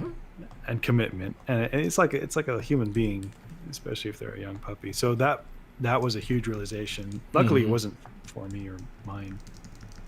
But the first thing that it did when I got to my apartment was take a huge dump on my carpet. Yeah, like they do. And I'm like, what do I do? And it was still going. I was like, do I stop? I've never had an animal pet ever in my life. So. Yeah. But it was cute though. We just couldn't keep it, and so we had to return it to the breeder. It was a trial just to see if it would work out, and it just didn't. But she was cute. Aw. Well, when maybe someday you'll be ready. Just when your schedule opens up or something like that. I mean, you've had a lot of dog gravity lately. You've been interested for a long time. Yeah, that experience might have turned me off for a while. You're a criminal. Yeah. Oh, sorry, you're just killing dogs by saying that. Well, That's the death of a dog, that sentence right there. Okay, dude. No, it is a serious commitment. I mean, they take up all your time. It's true at the beginning, especially if you want them to not build really bad habits. Like eating other dogs' poop and whatnot. Yeah, classic bad habit. Classic bad habit. I feel very lucky in many ways that my dog grew up in an apartment, in a New York City apartment where, she can't get outside thing, right? Without me there. Yeah. My dog came from a hoarding house, but when my in-laws got their puppy, and then I was helping train it and be around it at their place. It's like it can just always get outside and just get into whatever it wants outside and eat anything out there and get into all kinds of trouble. And it's just like the bad habits propagate. It's like my dog was trapped in a 500 square foot box where I could always see it. So there was no real chance for her to develop a lot of bad habits, which was super useful, actually. So you didn't get her as a puppy, right? You know, you had to kind of retrain her when you took her on. Well, I would say that she was definitely young. No one would say she was past the point of malleability or anything like that. I mean, not that that's a thing with dogs actually, but she was definitely young enough that she was ready to learn quickly. And she had never really, as far as we could tell, she had never really had a relationship with a person, you know? So it's like in that house that she was in, she was just furniture, you know? She was just something not to be thrown out. So no one was paying her attention or protecting her or like teaching her how to communicate and understand commands and things like that. So all of that stuff was totally fresh to her. And yeah, she took to it pretty quickly. She was a smart dog. But we don't really know how old she was when we got her. I think she was probably 6-ish months old or something like that. Okay. Still, yeah. All right. Yeah. Young-ish, not a total puppy. Yeah, this thing was 8 weeks. Oh, such a little pupper. Yeah. Oh, that's a little ball of fluff right there. I mean, that's just a little dog, Med. Yeah. Oh, my God. That hits my heart hard. That hits my heart really hard. Well, you know, you can come see Fanny whenever you want to get your dog dose. I might be out there actually early October, so in a week or two, potentially. All right, keep me posted. I've got I'm teaching the workshops on Wednesdays and Saturdays, so those days I'm pretty tight. Co-teaching. But other stuff like that, no, I'd have to charge more for that, Ahmed. You can't just give that stuff for free. Come on, man. Come on. Paris asks, have you seen those dogs that speak using buttons? I have. Very interesting. I've seen that video. It haunts my dreams. That's who would have thought that I'd ever have the thought in my head, damn, I should have taught my dog how to speak with buttons. An odd thought to have for sure. Let me do, since I'm just going to call this here, let me do some curves on here while we're live. All right, Matt, tell me, what were you going to say? This image of this demon face is going to like imprint in my subconscious, and I'll have nightmares about it. Good. I mean, I think that's probably what you'd hope for from this kind of art. No, there's no hope involved at all. What were you going to say before I was going to ask you to tell me a petty lie. Tell me a petty lie and a painful truth, and see if I can decide which is which. Oh, frick. No, I need a day to think about that. Well, take it. Take the day. All right. I will. And then you'll have to come back with it and give it to me, and we'll all take it very seriously. So yeah, you're streaming. Is this? I haven't seen you stream before. Mm-hmm. Have I just not noticed, or? I've streamed most days this week, actually, but I don't usually. Okay. It's just cool. I don't know. I had let's see. Why am I doing it? I had a good chunk of time where I was like, oh yeah, I could do it with some regularity this week. And I had stuff that was easy-ish to do on stream, right? Like I knew what I was doing. I didn't have to problem solve it super heavily live on the internet. So I was like, screw it. Let's do it. I started doing it. Cool. Yeah. I mean, I used to stream a lot, you know? There was those periods years ago where I was streaming every day for like months, you know? It's always been fun for me. I guess I just got the bug again this week. I see. Cool. What do you think about it? You hate it. You want me to stop? Could you please? You're trying to control me?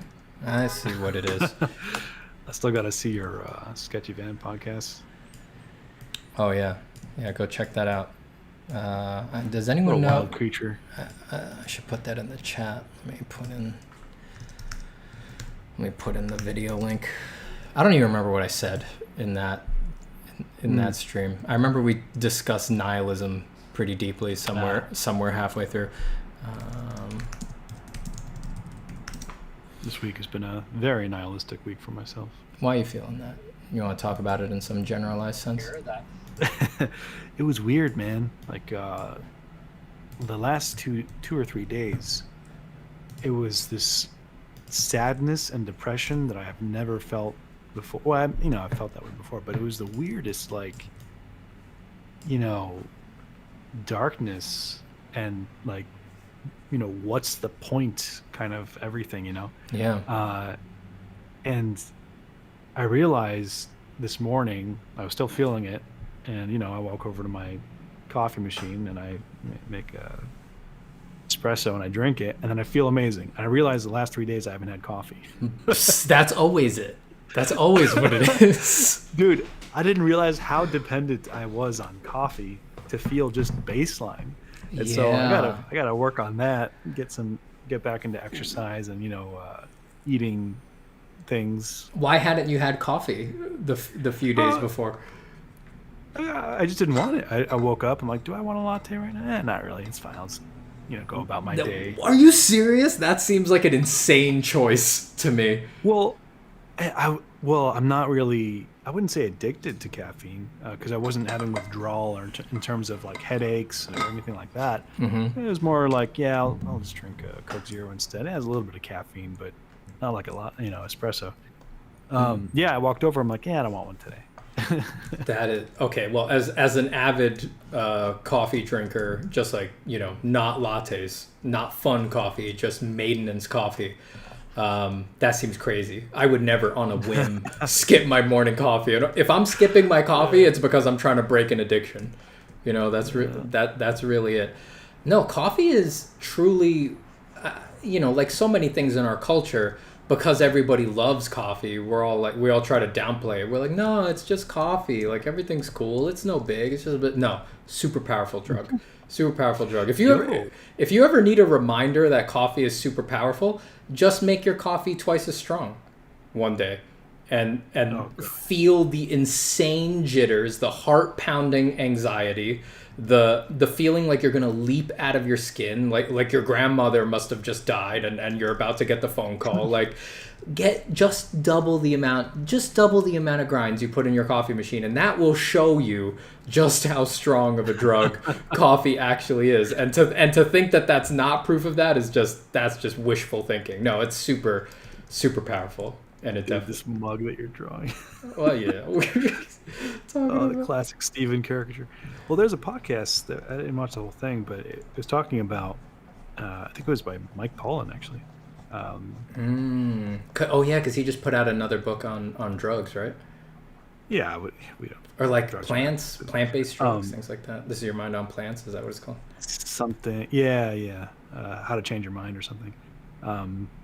Anyway, so he this podcast on coffee, he was referring to how it had actually changed the course of human history, because it's not just something that makes you jittery, but since coffee was, I guess, prevalent in the Middle East and North Africa at the time, it had this sort of boom effect of productivity in terms of the maths and sciences.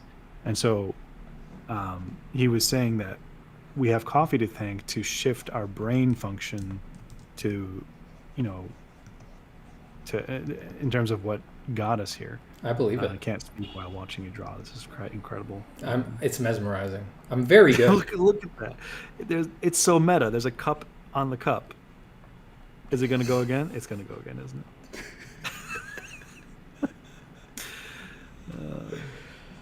Oh man, no, I'm inclined to believe it. I mean, I've gone on and off of coffee because I do take it seriously. That it's definitely stronger than it seems, than it wants to let on.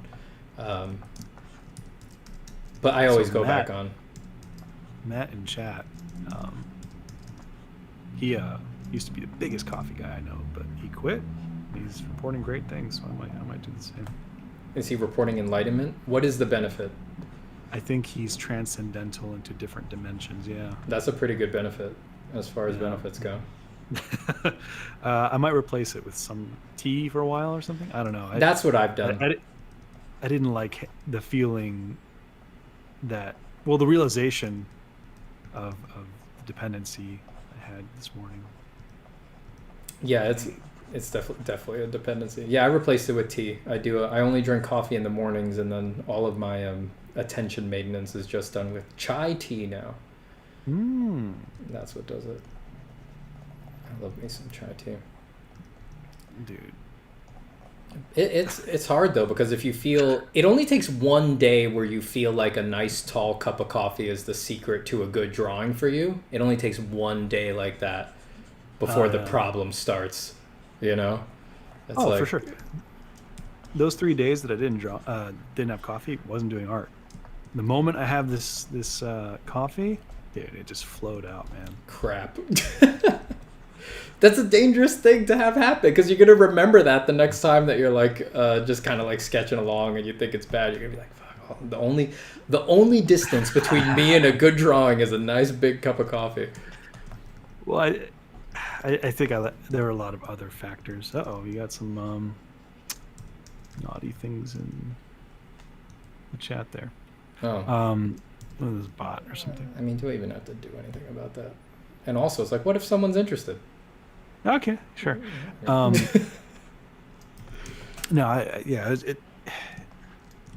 sleep was okay. I think I need to work on that, as well as getting fitness back into the routine. I think if I do that, I won't need the coffee as much.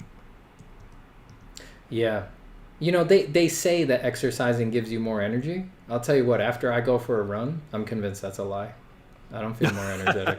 I always walk into the living room and go to Deirdre like, why do they say that? I feel exhausted. I want to go to bed now. That didn't work. I don't want to do more things after that. When I was in a more consistent workout routine, I would fall asleep much easier at night, which gives me much better rest. So that does give me more energy in the morning.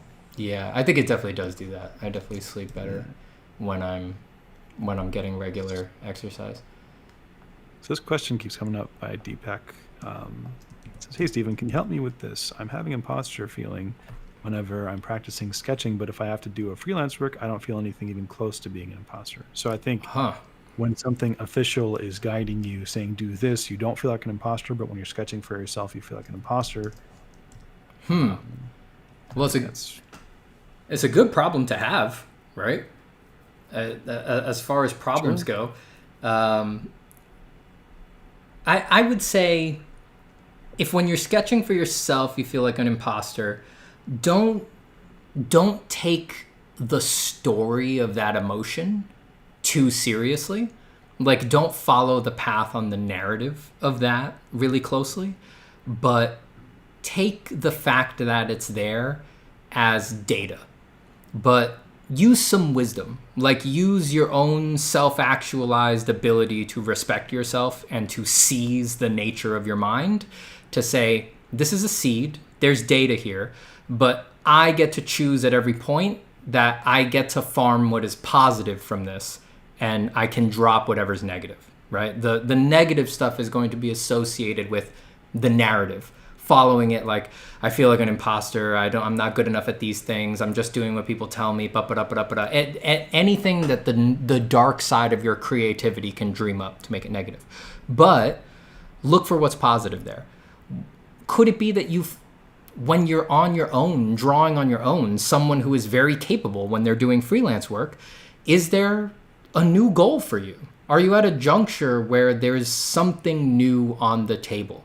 Could you be turning your personal work into something deeper, more elaborate? Could you be connecting with yourself more, doing your personal work? Could you be stripping away layers of thinking that your personal work needs to be controlled by things or fit into a mold or something like that? Like, forget the label of imposter syndrome. What is just the discomfort that you are feeling when you're drawing for yourself, right? Look at its energetics, look at what is there, and look for what good thing you can take from that. How can you make this better? How can you make it so that your personal sketching, your personal work is immune to anything from the outside? How can you make it so that everything that you're going to sketch for yourself is just how could anything inflict on this? How could other people's opinions touch this? How could my own recursive, spontaneous judgments about it hurt it? How can you solidify it in that way, right? I know that that's really wheeling out really far from just the feeling of imposter syndrome, but from my experience, everyone who feels that, all the little detours that you're going to take left and right, everyone winds up just going down that same path, right? Because it's very rare for any artist that the answer is to fit someone else's book or to prove that they're not an imposter. It's like the whole thing was an illusion from the start. It's just something that doesn't need to be there. You could turn it off. And you don't actually need to do anything to make your personal art immune from judgment and self-hatred. It already is. You already can't hurt it, right? It's already a practice that just progresses on its own and it's insubstantial, lighter than air, so it can't be damaged, right? You just need to start living from that place instead of the place of backwards thinking where you think that practice is susceptible to the petty opinions of your detractors on the internet or something like that. I don't know, whatever it is that's making you uncomfortable with your personal work. Everything you just said is nonsense. All right, so let me give you the right answer. Just kidding. You set it up with the detractor. I had to say it. Mm-hmm. Look, we all need our detractors. That's all on point. You're my mental detractor, Med. Whenever someone's debating something that I haven't said in my mind, it's always you. I see your face. I'm glad. Yeah, you're the mask that the dark side of my persona wears. Oh, there's a follow-up. So he says the discomfort is that I'm not from an art school, but I specialize in commerce and accounting. So when I sit and sketch, my family sees me, and it's like I'm not in my natural state. Mm-hmm. So it's the family being the entities that sort of make you feel invalid with what it is that you're doing. And in a way, there's a part of you that's maybe yearning a sort of acceptance from them that's not there. Mm-hmm. I don't know. Yeah, I mean, I think every artist has to struggle with this at some point. At some point, we all have to... Look, let's be honest here. Being an artist is weird, right? Like, I feel like we can all be mature and just accept that is true, that being an artist is weird. So if you take away your hopes that people will just like get what you're doing and just accept like, yeah, being an artist is a little weird, wanting to be creative in that way and things like that. There's no reason that everyone should get that or accept that, right? If you can get there in your head, if you can just accept that it's a little weird and it's not in everybody's wheelhouse to understand what it is, just give them a little bit of compassion there and then also disregard them, right? Like, I personally, there are big portions of my family that they have no idea what I'm like as an artist, right? And even if we open that up into like what I'm like when I talk about art, what I'm like when I'm creative, what I like when I'm teaching, like me personally, I feel that a person who watches me teach art in particular and like doing demos and doing drawings, they have an especially big insight into what I consider to be all of me, right? Like, I feel very skillful in that world and I feel very capable in that world. And when I'm like troubleshooting story ideas with someone and fixing drawings, I feel like I am creative and capable on a level that there's no other context to see it, right? And it used to bother me a lot that people in my family were never going to see that and that they were never going to understand what it meant for me to be like that, right? And that used to bum me out. And then one day I realized that's okay. That's just okay, right? Like, I don't need to be that person to everybody. And there's no reason for me to need other people who have other things going on in their lives and other conditioning factors in their lives and whole different cultures and things like that. I don't need them to get this utterly weird, utterly niche creature that I am, right? That's just me again inflicting my prejudices on them.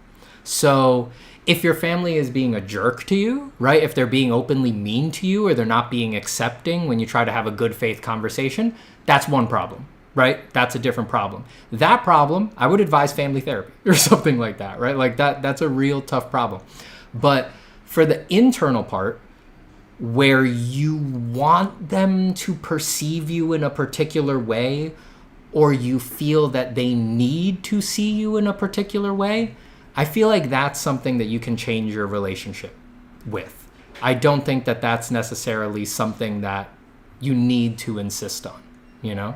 If you can just hold on to a degree of self-confidence and self-esteem and self-realization on the inside, where you realize that as long as you feel good about what you're doing, it doesn't really matter what anybody else thinks. You can let it go. You can really let it go, you know? And if you're, and yeah, if they're being openly jerks about your interest in art or anything like that, like, okay, you're my family, but you don't get to tell me what to do here, right? Like, art isn't hurting anybody else. It's not getting in anybody's way. It's something that I do that makes me joyful and that realizes a part of my psychology that demands expression. Anyone who would try to deny you that is someone you can safely disregard on that subject. And I really don't know what else could be true about that, you know? Yeah. I think to sum it up, it's a self-empowerment in the face of what, you know, might be making you feel disempowered. You know, it's like standing up, you know, even if that's going to risk people kind of pointing fingers and saying, you're not that, and willingly enduring that. And as Steven said, have compassion for them and understand that they don't get you, and be off and do your own thing. That's really what it comes down to. It's like, I don't think there's anything wrong with looking at someone with compassion and just being like, yeah, your opinion is, I have a lot of compassion for you, and maybe I have a lot of love for you, but your opinion here is utterly uninteresting and invalid, and we're going to leave it there, right? I do think that's okay. You really can do that, right? Because it's not like you're talking about science or something. You're talking about your art practice, which is utterly personal. I think I don't see anything else but that it's totally okay to look at them with a lot of love and a lot of compassion and say, I love you, but you have no idea how silly and wrong you are about this. You have no say here. You have no input here. I get to do whatever I want here, and that's it. That's the end of this discussion, you know? It's absolutely strange to me that, you know, the people who want to say or negate or invalidate your artistic expression and whatnot, family members, friends, whoever they might be, it's like, why? Why do you want this kind of control? Why do you have to feel like you have a say over someone else's expression? Mm-hmm. What does that do for you? And it's probably coming from a place of insecurity and narcissism. But Jesus Christ, Steven, it has a mug now. Dude, this is beautiful. Hey, can you give me mod powers? Yeah, sure. You want to ban somebody? Yeah. Oh, God, give me a second. My magic mouse, for some reason, can't right-click over there.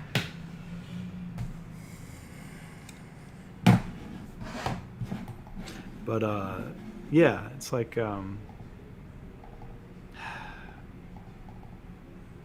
people who don't let people be have their own problems. And it's like their way of having control over how they feel is by controlling others. And they desperately want to do that, you know, whether they're aware of it or not. So, yeah. All right, you have mod powers now. All right, thanks. It's very common in, what's it called? Middle Eastern cultures, you know, and foreign. So, you know, I'm guessing this guy's not from where we come from. I'm judging by the name, and I totally understand, like, there's a lot of stigma against art in where we come from. Mm-hmm. Sorry, I'm like reading chat and trying to speak. All right, no more chat. Looking away. I feel very fortunate that my parents stayed out of my way when it came to art. I just told them what I was going to do, and they were like, okay. The thumbs up. Yeah. The glorious golden thumbs up. It was good. It was good. Yeah, they gave me a good thumbs up. You know, I also sometimes wish I got a little bit more realistic guidance. Like, I could have maybe used one time, like, okay, go for it, but, you know, really, you know, take seriously about how you're going to make money doing this. You know, I could have used, like, one time getting that on the books. But I do really appreciate the independence that they gave me there. Yeah, that's awesome. It's not an easy journey, though. I mean, we've all had to deal with it. Some amount. Yeah. I don't think any artist escapes it. Some amount of, like, struggling with the way people perceive you, especially as you get more extreme, like the further you go down the road, right? Like with what I'm doing these days, I feel like I have no hope of explaining to someone who doesn't already know me. I have no hope of explaining to them what I do, like what I get up to. It's just so far out there now, you know, and it's like the only thing I do in my life. It's like you really just have to, the deeper you go down the rabbit hole, the harder that stuff becomes, I think. Yeah, funny you mention it. It's like when I think of meeting new people who are not artists or have no idea, my default things are like, yeah, I'm a teacher, you know, but I'm also an artist, but I'm also a YouTuber, but I'm also an entrepreneur or business owner. Like I don't know what to say, and I kind of have to gauge what they know first. Yeah. I tell my barbers that I work in advertising.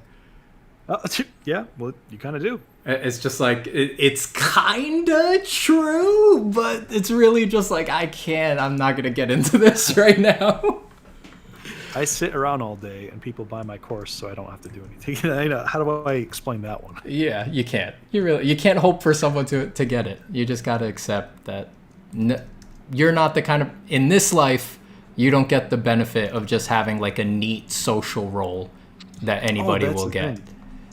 It's like most people have a contract with society, like this is what I do, and most people understand that contract. But for artists, musicians, and creatives, we go rogue, man, and they don't get it. Yeah, it's real. It's real. Yeah, I go pretty far off. Like because if I've a couple times used the line like, yeah, I teach art, right? Like I'm an art teacher. And even then I just get hit with crazy responses. I said that to someone once and they were like, oh yeah, that must be hard because you can't teach art. And I just like went blank. I was like, what is, this is an extremely self-contradictory conversation. Like if he thinks that's true, what does he think I'm doing? I really don't understand that. It's pretty confusing. It is pretty confusing. All right, bud. I gotta walk the dog. Unfortunately, I've kept her waiting too far. So I'm worried that she's gonna spitefully take a dump right in front of me. Yeah. So I think it's about time. I'm also just exhausted. I've been drawing. I've been on here for like 3 hours now. Understandable. I'm gonna say any final thoughts? Anything you want to plug? You want to tell people to go buy your incredible course? I think that's probably a good idea. I'm good. We'll leave it at that. I think probably anyone who was watching me who was gonna buy it probably already did and already knows all about you. So, all right, there's green laughing pot of greed like demon. I think I'm gonna leave that one there for a while. I'm going to lizard tattooed on my arm immediately. Yeah. Go get that tattoo. Everybody get that tattoo. If you get that tattooed to your back, you get featured on the channel. I'll show a photo of your tattoo on the channel. We'll say again. 54. Nice. Nothing. Yeah. So we'll start sketching a new one on the next stream, and if I decide that I got distracted here and I wanted to render this more, then I'll come back and poke at it. But I think it's fine to. I don't think you'd see anything that I add here when you see it next to the other ones at that scale. So we will move on. Yeah. Maybe I'll crash your stream next time. You planning to do it tomorrow? Anytime, my friend. Yeah, I'll probably stream tomorrow. Yeah, cool. I think so. All right. Yeah. That's the power Bye, of drawing chat. every day. Bye, everybody. Thanks for dropping by, Med. Good to talk to Yeah, you, brother. no problem. As always. Bye, man. Yeah, have a good one. Bye, dude. Take care.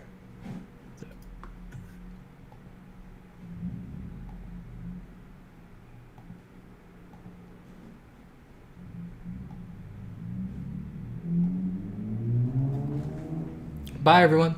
See you soon. Take care and good luck.